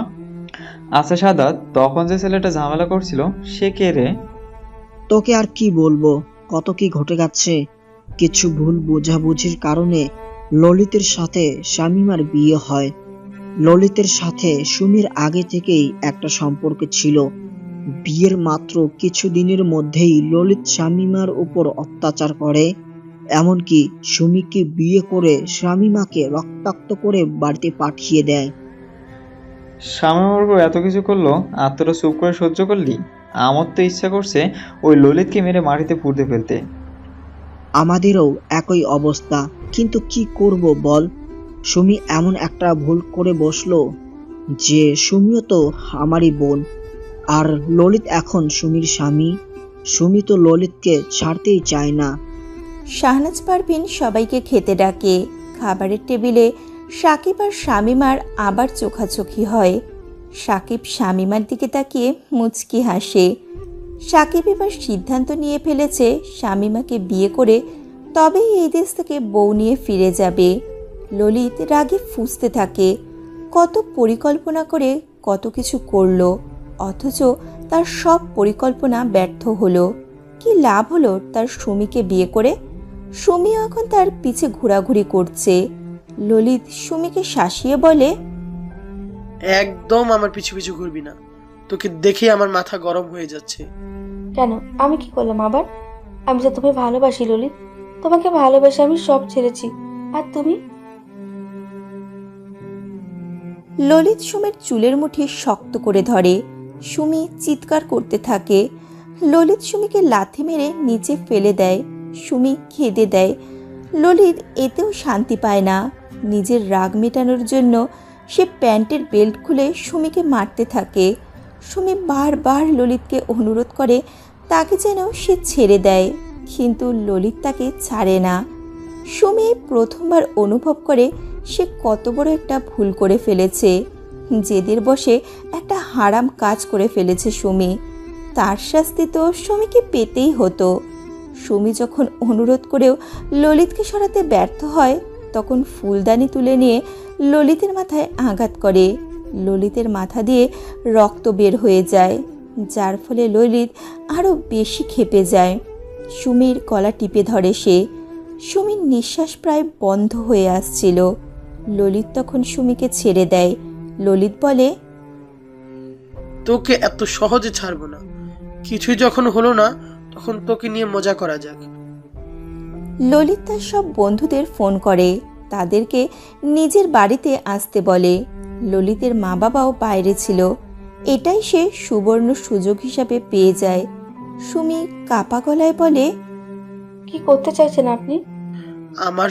আমরা সব বন্ধুরা মিলে আজ তোকে ভোগ করব। তুমি প্লিজ এরকম করো না ললিত, আমি তোমাকে ভীষণ ভালোবাসি, তুমি আমার সব সর্বনাশ করো না। ললিত যেন আজ নিজের মধ্যে নেই। সে সুমির কোনো কথাই শোনে না। ললিতের সব বন্ধুরাও আসতে থাকে। সুমি সবার কাছে অনুরোধ করতে থাকে তারা যেন ললিতের এত বড় ক্ষতিটা না করে। তারা কেউই সুমির কথা কানে তোলে না। হিংস্র হায়নার মতো সবাই মিলে ঝাঁপিয়ে পড়ে সুমির ওপর। সুমি এতগুলো ছেলের সাথে পেরে ওঠে না। নিজেকে বাঁচানোর সর্বাত্মক চেষ্টা করেও সুমি ব্যর্থ হয়। শেষে নেতিয়ে পড়ে। সারা রাত পশুগুলো সুমির উপর অমানুষের মতো অত্যাচার করে। সবাই মিলে দলবদ্ধ তাকে ধর্ষণ করে। সেই অভিশপ্ত রাত সাক্ষী হয় একটি মেয়ের করুণ পরিণতির। শামীমা চায়ের কাপে চুমুক দিয়ে এক মনে কিছু ভাবছিল। পেছনে কারোর উপস্থিতি টের পেয়ে যায় শামীমা। কি করছিস এখানে? চা খাচ্ছি। চা খেতে বুঝি খুব ভালো লাগে? জি। শামীমার এইরকম ব্যবহার সাকিবের তেমন ভালো লাগে না। শামীমা যেন তাকে ইগনোর করতে চাচ্ছে। সাকিব শামীমাকে কিছু বলতে যাবে, তার আগেই শামীমা উঠে চলে যায়। শাহনাজ পারভিনের চিৎকার শুনে সবাই ছুটে আসে। কি হয়েছে শাহনাজ, এভাবে চিৎকার করছো কেন? হাসপাতাল থেকে কল করেছিল। ওই মেয়ের আবার কি হলো? মেয়েটাকে হসপিটালে ভর্তি, জানি না কি হয়েছে। চলো আমরা যাই। সুমি নিজের ভাগ্য নিজে বেছে নিয়েছে। সুমি কিরকম একটা অন্যায় কিরকম হারাম কাজ করে ফেলেছে সেটা তোমরা জানো না? এখন যার কাছে গিয়েছে সেই ওকে দেখে রাখুক। ললিত কোথায়? আমাদের কেন যেতে হবে? কি হয়েছে সুমি? এসব তুমি কি বলতেছো আব্বু? সুমি আমার নিজের বোন, ওর এরকম অবস্থা, আমাদের ওর পাশে থাকা উচিত। সুমি তোর সাথে এত অন্যায় করলো আর তুই ওর হয়েই কথা বলবি? হাজার হোক, সুমি তো আমারই বোন। আলতাফউদ্দিন রাজি হন। সবাই মিলে বেরিয়ে যায় হাসপাতালের উদ্দেশ্যে। একজন নার্স এসে বলে, আপনারা কি সুমি আক্তারের বাড়ির লোক? জি। আপনারা এত দেরি করে কেন আসতেন? রোগীর অবস্থা একদম ভালো না, প্রচুর ব্লাড লস হয়েছে। আপনাদের এখনই নেগেটিভ রক্তের প্রয়োজন, কিন্তু কোথাও এই রক্ত পাওয়া যাচ্ছে না। এই রক্ত তো সেরকম পাওয়া যায় না। আমার রক্ত নেগেটিভ, আমি রক্ত দিতে চাই। কি বলছিস তুই শামীমা? তোর 2 দিন আগেই কত রক্ত বের হলো লাঠির আঘাতে, আর এখন তুই কিভাবে রক্ত দিবি? সুমির প্রাণ বাঁচানোই এখন সব থেকে বেশি প্রয়োজন আমাদের। আমার কথা ভেবো না আব্বু, আমি ঠিক আছি। শামীমা ভেতরে যায় রক্ত দিতে। বাইরে সবাই অপেক্ষার প্রহর গুনতে থাকে। সাকিব আর শাহাদাত একসাথে চলে আসে হাসপাতালে। তারা দুইজনে এসে প্রথমে সুমির খবর নেয়। শাহাদাত হাসপাতাল জুড়ে ললিতকে খুঁজতে থাকে, কিন্তু কোথাও কোনো খোঁজ পায় না। সাকিব একজন নার্সকে জিজ্ঞেস করে, আমাদের পেশেন্ট এখানে কে এনেছে? ওনাকে তো নর্দমার কাছে রক্তাক্ত অবস্থায় পাওয়া গেছে। হসপিটালে আনার পর উনি তেমন কিছুই বলেননি, শুধু ওনার পরিবারের সাথে যোগাযোগ করার জন্য ফোন নাম্বার দিয়েছে। ওর এই রকম অবস্থা হলো কিভাবে? সেটা তো আমরা জানি না, আর বলতেও পারবো না। রোগী সুস্থ হলে তখনই সব। আমাদের এখনই পুলিশকে সব জানানো উচিত। আমার মনে হয় ললিতই এমন করেছে। শান্ত হও, আমাদের আগে পুরো পরিস্থিতি ভালোভাবে পর্যবেক্ষণ করতে হবে। সুমির সুস্থ হওয়া পর্যন্ত অপেক্ষা করো, প্রমাণ ছাড়া কিছুই করা যাবে না। প্রমাণের কি প্রয়োজন আব্বু?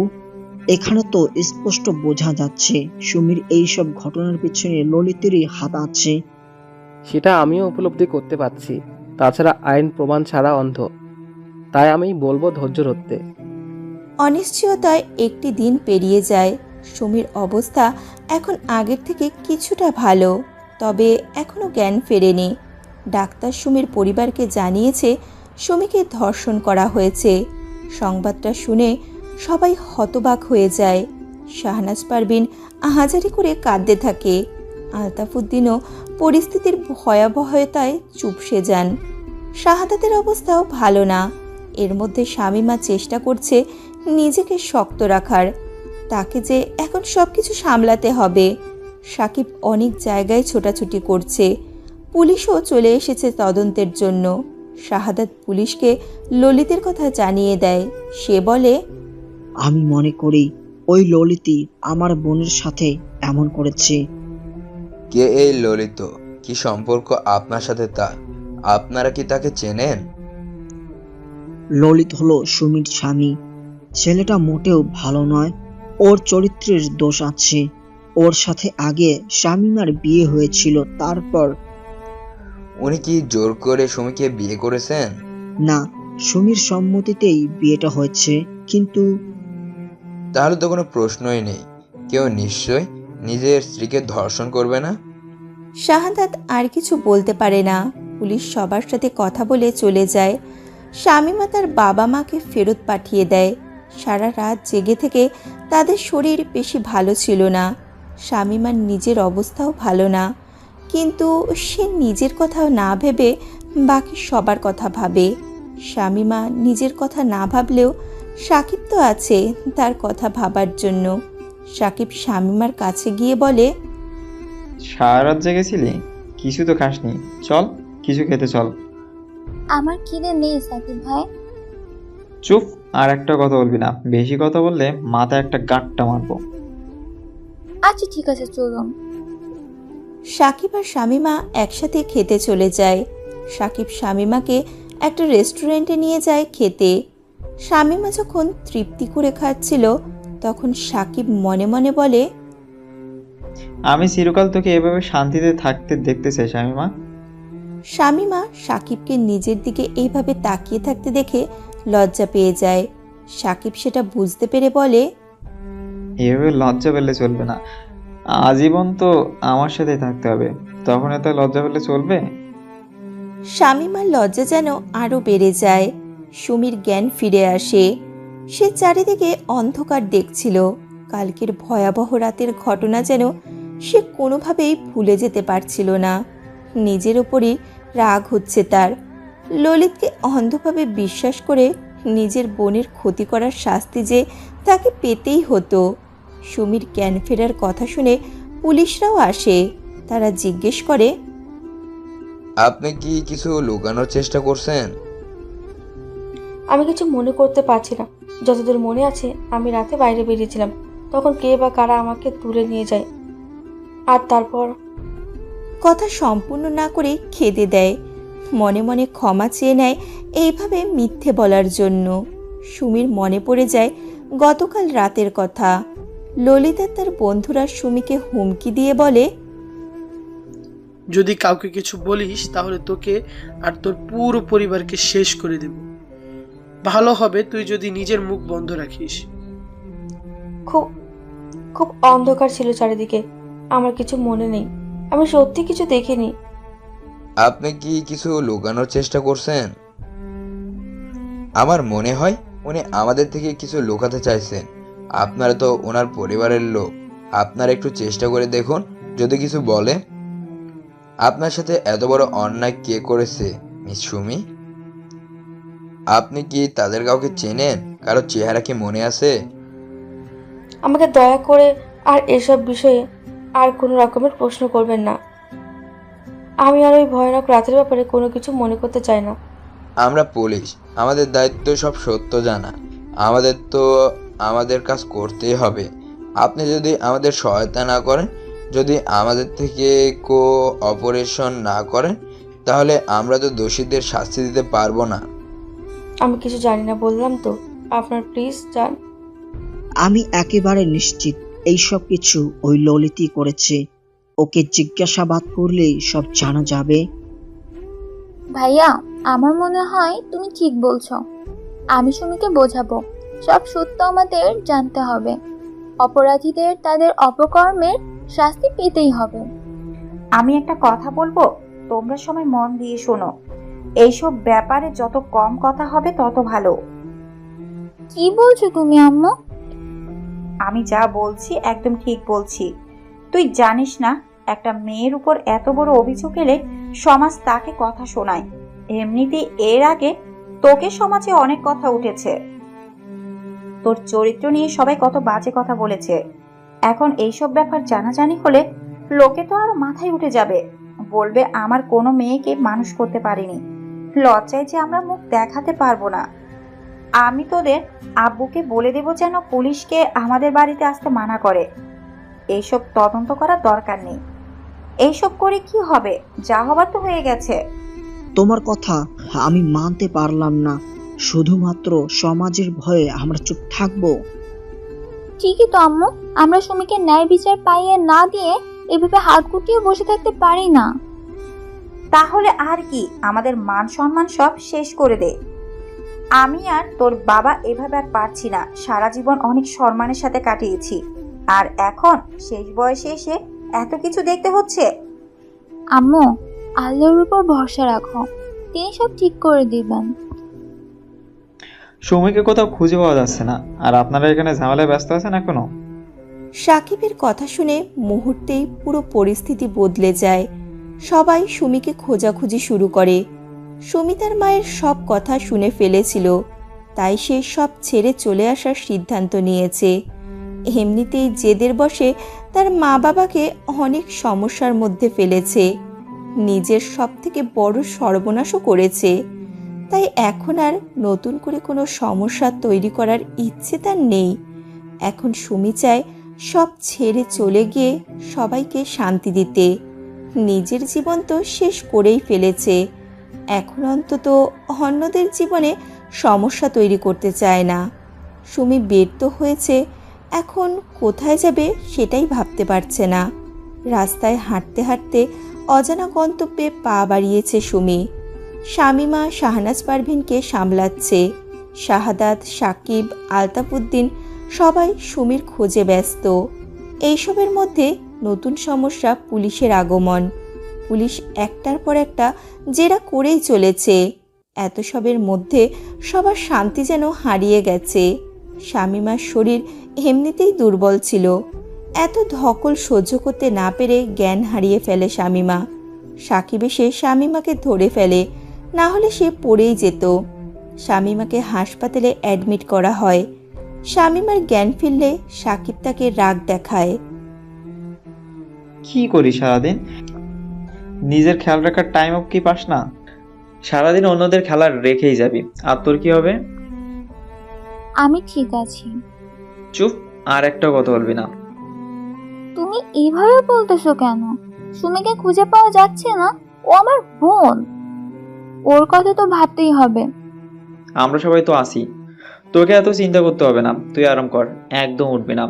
এই কেবিনের বাইরে এক পা যদি ফেলিস তাহলে আমার থেকে আর কেউ খারাপ হবে না, মনে রাখিস। কাল রাত কিন্তু খুবই ভালো হয়েছে, সেই মজা হয়েছে। যাই বলিস, ওই সুমি কিন্তু সেই ছিল। আমার পছন্দ খারাপ হতে পারে না, তবে ওর জায়গায় শামীমা থাকলে আরো বেশি ভালো হতো। কোনো ব্যাপার না, ওটাকেও না হয় একদিন ধরে আনবো। সবাই সমস্বরে হেসে ওঠে। এখানে যেন এখন শয়তানের মেলা বসেছে। ললিতের বন্ধুদের মধ্যে মিরাজ নামের একজন ছিল, সে খুব ভীতু ছিল। তোরা যাই বল, আমার খুব ভয় হচ্ছে। ওই সুমি মেয়েটা যদি আমাদের ব্যাপারে পুলিশকে সব বলে দেয়। এটাও তো তুই ভুল বলিসনি। তোরা চিন্তা করিস না, ওই মেয়েকে এমন ভয় দেখিয়েছি যে সাহস দেখাবে না। যদি দেখাই? আমার উপর ভরসা রাখ, আমার কথা উপেক্ষা করার উপায় ওর নাই। যদি করে তাহলে ওর সাথে আরো খারাপ কিছু করব। কেউ একজন এসে ললিতকে মারতে শুরু করে। ললিত পিছন ফিরে শাহাদাতকে দেখে। বল আমার বোন কোথায়? আমি কিভাবে জানবো?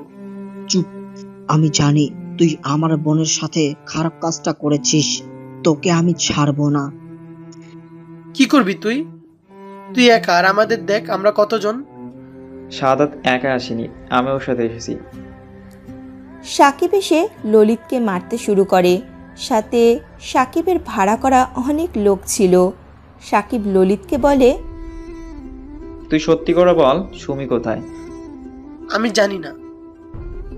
সাকিব ললিতকে আবারও মারতে যাবে, তার আগেই ললিত তার বন্ধুদের সাহায্যে সেখান থেকে পালিয়ে যায়। সাকিব আর শাহাদাত তাদের পিছু নেয়। শামীমা কিছুটা সুস্থ হয়ে বাইরে আসে। সাকিব আর শাহাদাতকেও ললিতকে না পেয়ে এতক্ষণে ফিরে এসেছে। শামীমাকে উঠতে দেখে সাকিব রাগ দেখায়। আচমকা আলতাফউদ্দিন বলেন, অনেক হয়েছে, এখন আর না। সুমির ব্যাপারে আর কিছুই জানতে চাই না। তোমরা সবাই ফিরে চলো বাড়িতে। সুমির কথা সবাই ভুলে যাও। শামীমা তার আব্বুর কথাটা ঠিকভাবে মেনে নিতে পারে না। সুমির সাথে এত অন্যায় হলো, আর এত কিছুর পরেও সুমির নিজের ভালো নিজেই চায় না, আমরা কি করতে পারি? এখন আমি আর কিছু বলতে চাই না। 1 সপ্তাহ কেটে গেছে, সুমি এখনো নিখোঁজ। এইরকম এক সকালে শামীমা ভার্সিটির জন্য বের হতে যাচ্ছিল। তখন সাকিব এসে বলে, আমাদের একটা জায়গায় যেতে হবে, চল আমার সাথে। কোথায় সাকিব ভাই?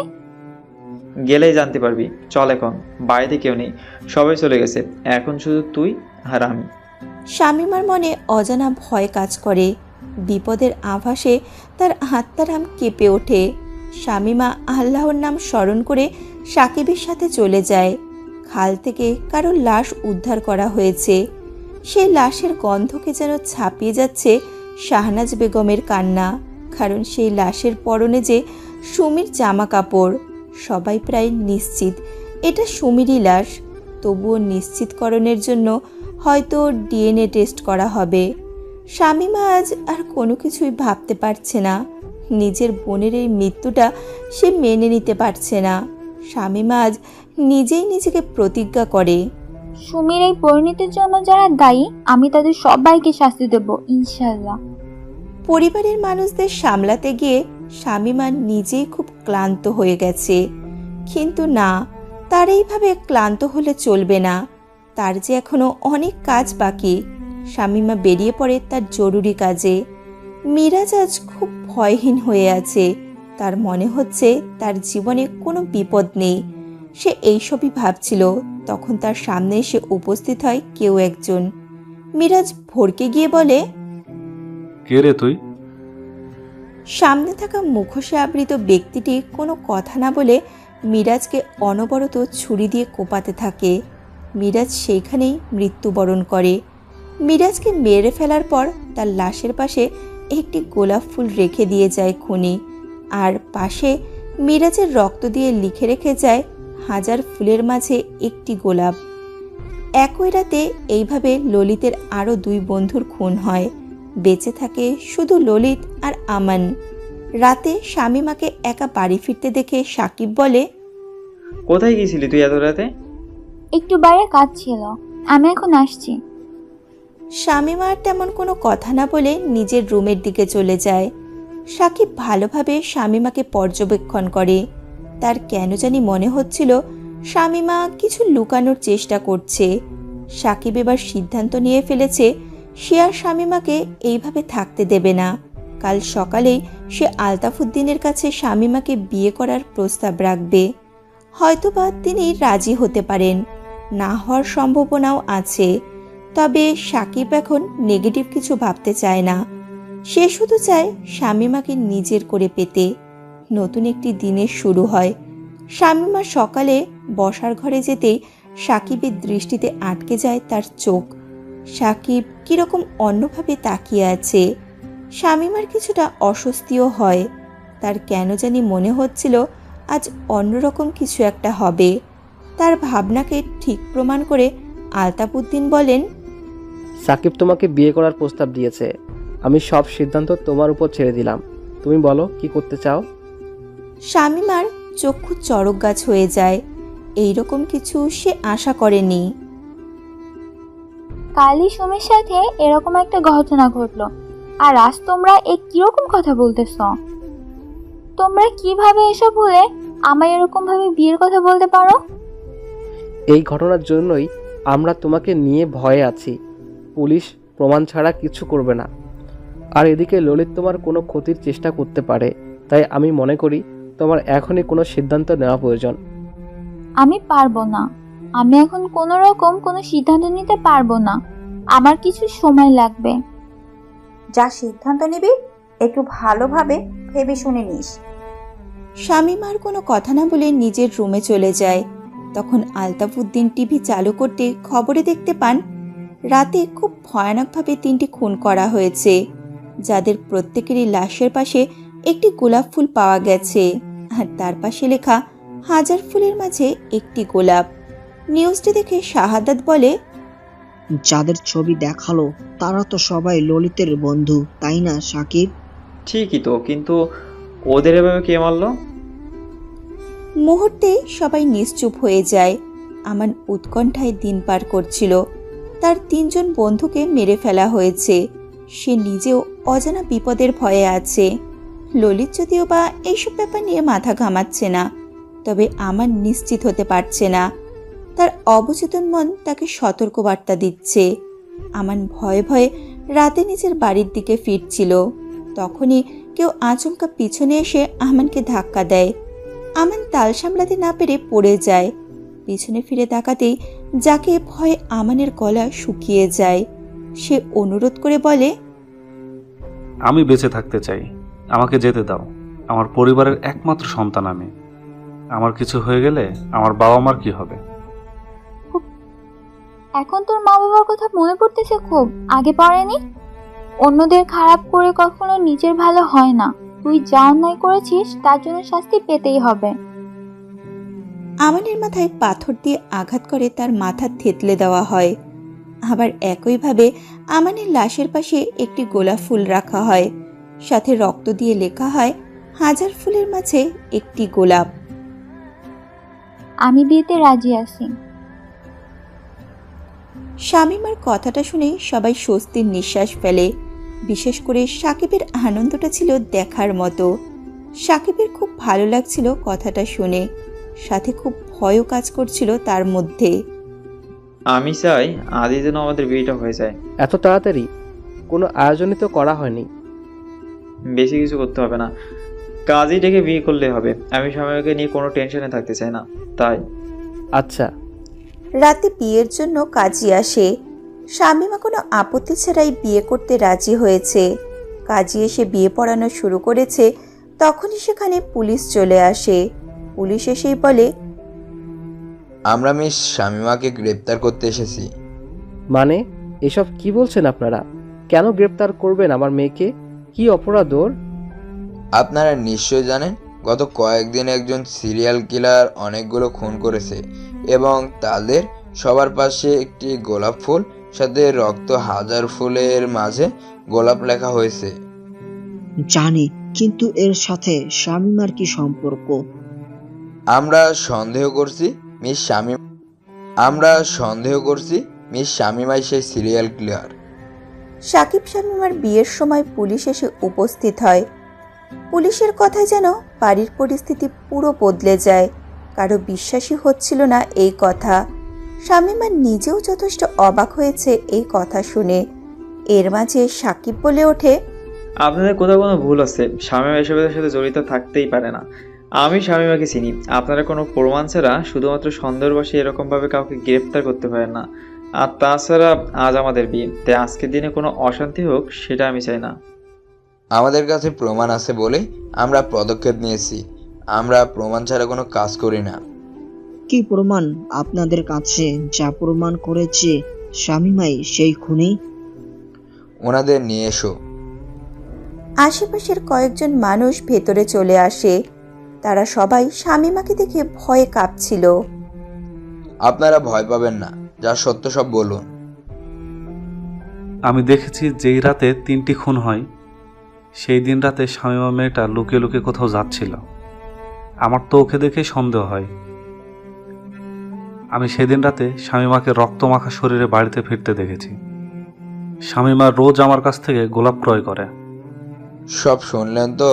আর তাছাড়া আমাদের কাছে এটারও প্রমাণ আছে যে যারা মারা গেছে তাদের প্রত্যেকের সাথে মিস শামীমার শত্রুতা আছে। কারণ শামীমা তাদের প্রত্যেকের নামে থানায় মামলা করতে গিয়েছিল। আমরা তখন তারা অযৌক্তিক দাবি মেনে নিইনি বলে হয়তো এখন উনি সবাইকে এভাবে খুন করছেন। আপনারা সব মিথ্যা বলছেন। আমার মেয়ে এভাবে এতগুলো খুন করতে পারে না। কি রে শামীমা, তুই চুপ আছিস কেন? তুই কিছু বল। কি বলবো আর কেন বলবো? এই দেশের আইনের উপর আমার কোনো ভরসা নেই। সেদিন তো পুলিশ স্টেশনে সবকিছু বলার জন্যই গিয়েছিলাম, কিন্তু এনারা কেউ আমার কোনো কথাই শুনতে চায়নি। আম্মু আব্বু, তোমরা জানো যেদিন সুমির লাশ পাওয়া যায় সেদিন আমার কাছে একটি চিঠি এসে পৌঁছায়। হয়তো সুমি সেই চিঠিটা ডাকবক্সে দিয়েছিল। সেখানে স্পষ্ট লেখা ছিল সুমির সাথে সেদিন রাতে ঘটে যাওয়া বিভৎস ঘটনার বর্ণনা। সুমি তাদের সবার নাম পরিচয় বলেছে আমাকে। আর এসব কিছুর মূল হোতা কে জানো? ললিত। সুমি চিঠিটায় বারবার নিজের সাথে হওয়া অন্যায়ের ন্যায় বিচার চেয়েছে, সাথে আমাদের সবার কাছে ক্ষমাও চেয়েছে। আমি সেদিনের চিঠিটা নিয়ে পুলিশ স্টেশনে ছুটে গিয়েছিলাম বিচারের প্রত্যাশায়, কিন্তু কেউ আমার কোনো কথা শোনেনি। প্রমাণ যথেষ্ট নয় বলে আমাকে বের করে দিয়েছে। তখন আমি সিদ্ধান্ত নিয়ে ফেলি যে অপরাধীদের শাস্তি পাইয়েই ছাড়ব। বাড়ির পরিস্থিতি আরো ঘোলাটে হয়ে যায়। সবাই তাকিয়ে আছে শামীমার দিকে। শামীমার উত্তরের প্রত্যাশায় সবাই। তার মানে কি তুমি এইসব খুন করেছো? আমি অপরাধীদেরকে শাস্তি পাইয়ে দিতে চেয়েছিলাম ঠিকই, কিন্তু কোনো মানুষকে এভাবে মেরে ফেলার মতো কাজ আমার দ্বারা সম্ভব নয়। আমি ওদের কাউকে মারিনি। তাহলে এত সব প্রমাণ কি মিথ্যা? তাহলে লুকিয়ে লুকিয়ে যাচ্ছিলেন কেন? কোনো কিছুই মিথ্যা নয়। আমি সেদিন রাতে সত্যি সত্যি লুকিয়ে লুকিয়ে বাইরে গিয়েছিলাম, কিন্তু কাউকে মেরে ফেলতে নয়, দোষীদের বিরুদ্ধে প্রমাণ সংগ্রহ করতে।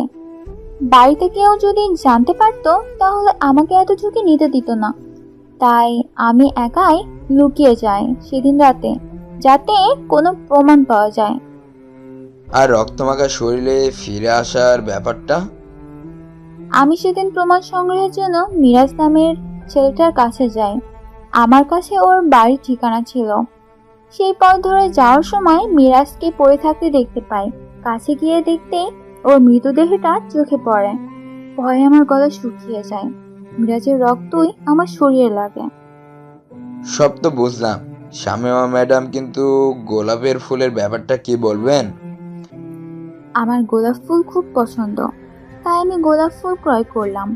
এখানে অস্বাভাবিক কিছুই নেই। আপনি সত্যি খুব সুন্দর গল্প বানাতে পারেন, কিন্তু আমরা পুলিশ।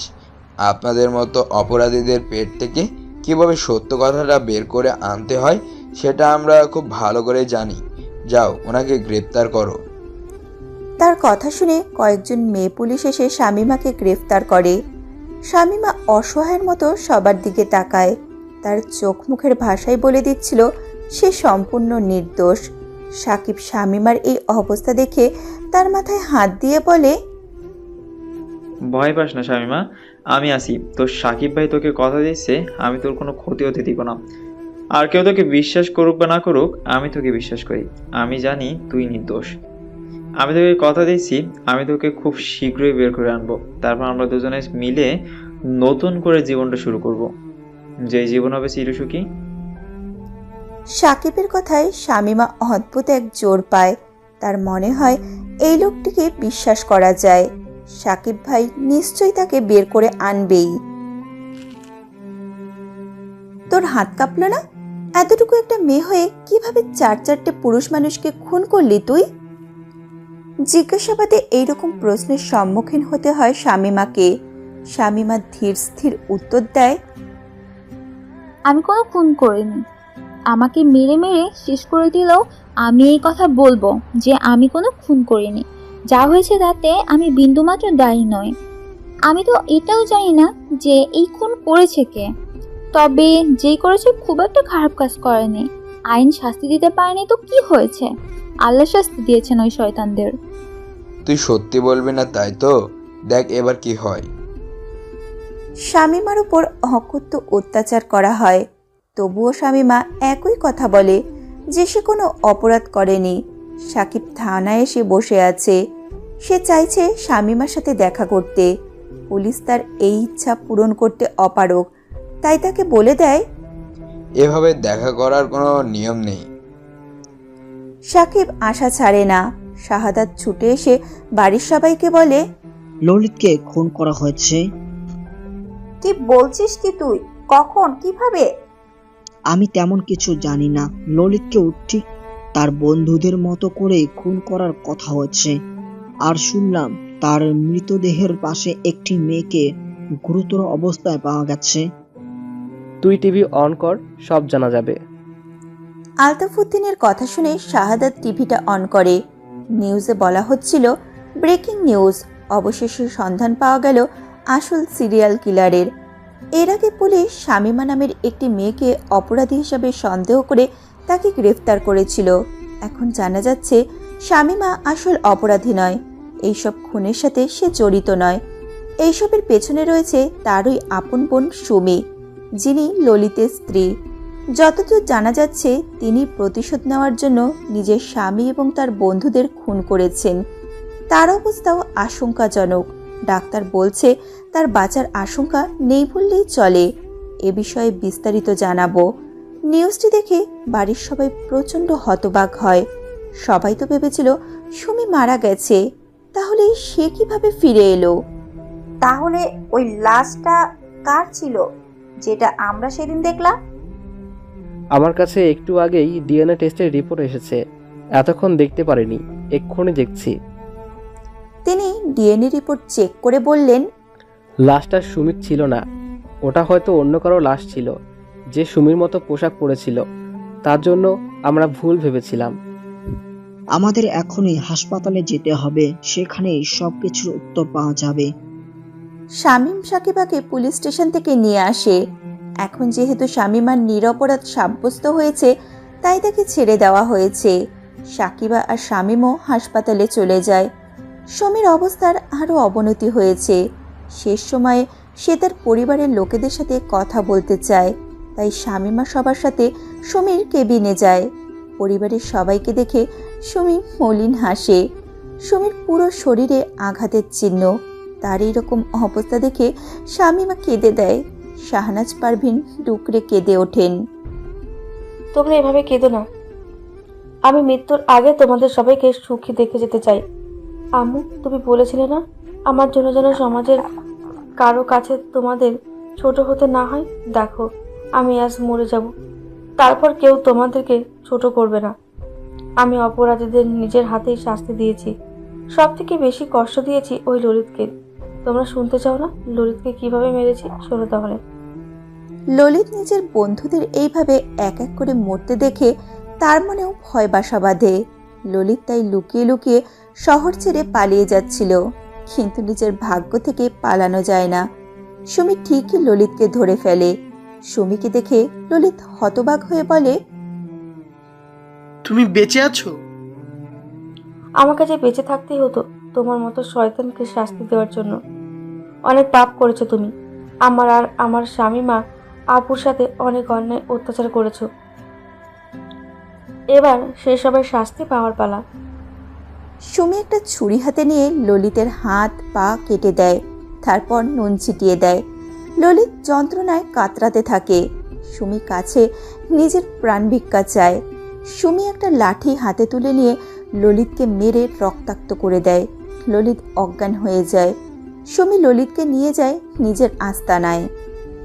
তোকে এত সহজে মরতে দিলে তো চলবে না, তোকে শাস্তি পেতে হবে, ভয়াবহ শাস্তি। সুমি ললিতের পায়ে কেরোসিন ঢেলে আগুন লাগিয়ে দেয়। ছুরি দিয়ে তার এক চোখ অন্ধ করে দেয়। ললিত সুমির হাত থেকে ছুরিটা কেড়ে নেয়। সুমির শরীরে একের পর এক ছুরির আঘাত করতে থাকে। সুমিও ললিতের থেকে ছুরিটা এবার কেড়ে নিয়ে সোজা তার বুকে বসিয়ে দেয়। সাথে সাথেই ললিত মারা যায়। সুমি এইসব কথাই এতক্ষণ ধরে সবাইকে বলছিল। সুমির কথা শুনে সবাই কেঁদে ফেলেছে। সুমি সবাইকে থামতে বলে, তোমরা হাসি মুখে আমায় বিদায় দাও। আমি জীবনে অনেক ভুল করেছি, আর সেই সবের জন্যই এমন পরিণতি হলো আমার। সুমির অবস্থা ধীরে ধীরে আরো খারাপ হয়। তার নিঃশ্বাস নিতেও কষ্ট হচ্ছিল। শেষে আর সহ্য করতে না পেরে সুমি তার শেষ নিঃশ্বাস ত্যাগ করে। সুমির মৃত্যুর পর সবাই কান্নায় ভেঙে পড়ে। সুমির মৃত্যুর পর কয়েক মাস পেরিয়ে গেছে। সবার জীবন এখন অনেকটাই স্বাভাবিক। সাকিব জরুরি কাজে আবার দুবাইতে চলে গিয়েছিল। আজ আবার তার ফিরে আসার কথা। এবার ফিরে এসে সে শামীমাকে বিয়ে করে নিজের সাথে নিয়ে যাবে। শামীমার বিয়ে উপলক্ষে বাড়িতে অনেক মানুষের ভিড় জমেছে। সুমির মৃত্যুতে যে শোকের আমেজ লেগেছিল তা অনেকটাই দ্রবীভূত হয়েছে। শাহনাজ পারভীন এখনও অবশ্য মেয়ের কথা মনে করে হাঁ হুতাশ করেন। তবে শামীমার বিয়ের জন্য তিনি আপাতত স্বাভাবিক হওয়ার চেষ্টায় আছেন। শামীমা এখন মানসিকভাবে অনেক শক্ত হয়েছে। তাই তো সব ভুলে নতুন জীবনের আশায় আছে। অপেক্ষার অবসান ঘটে। সাকিব দেশে ফিরে আসে। ফিরে এসেই সে সবার আগে শামীমার সাথে দেখা করে। শামীমা খুব খুশি হয় সাকিবকে দেখে। ফিরে এসেছি, এবার তোকে নিজের বউ করে নিজের ঘরে নিয়ে যাব। সাকিব শামীমার অসম্পূর্ণ বিয়েটা এবার সম্পন্ন হয়। দুজনের মনে আনন্দের হাওয়া বয়ে যায় এই বিয়েটা নিয়ে। সাকিব শামীমার বাসর রাতে দুইজনেই খুব নার্ভাস ছিল। সাকিব এতদিন পর নিজের কাঙ্ক্ষিত বস্তুটা পেয়ে গিয়ে তার আনন্দের কোনো সীমা নেই। তাদের জীবনের এই গুরুত্বপূর্ণ রাতটি তারা খুব ভালোভাবে কাটায়। শামীমা সাকিবের কোলে মাথা রেখে বলে, আমার একটা ইচ্ছা পূরণ করবে? কি ইচ্ছা বল, আমি চেষ্টা করব। আমি আপনার সাথে হজ করতে যেতে চাই। জীবিত অবস্থায় আমার এই ইচ্ছাটা পূরণ করবেন প্লিজ। অবশ্যই, এই বছরই আমরা হজে যাব। শামীমার মুখের হাসি দেখা মেলে। সাকিব আর শামীমা খুব সুন্দরভাবে তাদের জীবনের প্রথম রাতটি অতিবাহিত হয়। শামীমা সাকিব এখন দুবাইয়ে অবস্থান করেছে। কালকেই দুজনে হজ করার জন্য সৌদি আরবে যাবে। শামীমা সাকিবের বুকে মাথা রেখে বলে, ধন্যবাদ আমার ইচ্ছেটা পূরণ করার জন্য। তুমি আমার স্ত্রী, তোমার কোনো ইচ্ছা পূরণ করা আমার দায়িত্ব। তাছাড়া তুমি আমার কাছে যেটা চেয়েছো সেটা খুব মহান একটি কাজ। আমার আজও আফসোস হয়, কেন ললিত এলো আমাদের জীবনে? আমাদের সবার জীবনে অভিশাপ হয়ে এসেছিল সে। পুরাতন কথা বলে আর কোনো লাভ নেই। এখন আমাদের ভাবতে হবে সামনের কথা, সুন্দর একটি ভবিষ্যতের কথা। আমিও সেটাই চাই। আল্লাহর কাছে লাখো শুকরিয়া, তিনি আমার জীবন সঙ্গিনী হিসেবে আপনার মধ্যে একজন ভালো মানুষকে পাঠিয়েছেন। আমিও পূর্ণ হয়েছি তোমাকে পেয়ে। তুমি যে এক অনন্য শামীমা, তুমি হাজার ফুলের মাঝে একটি গোলাপ।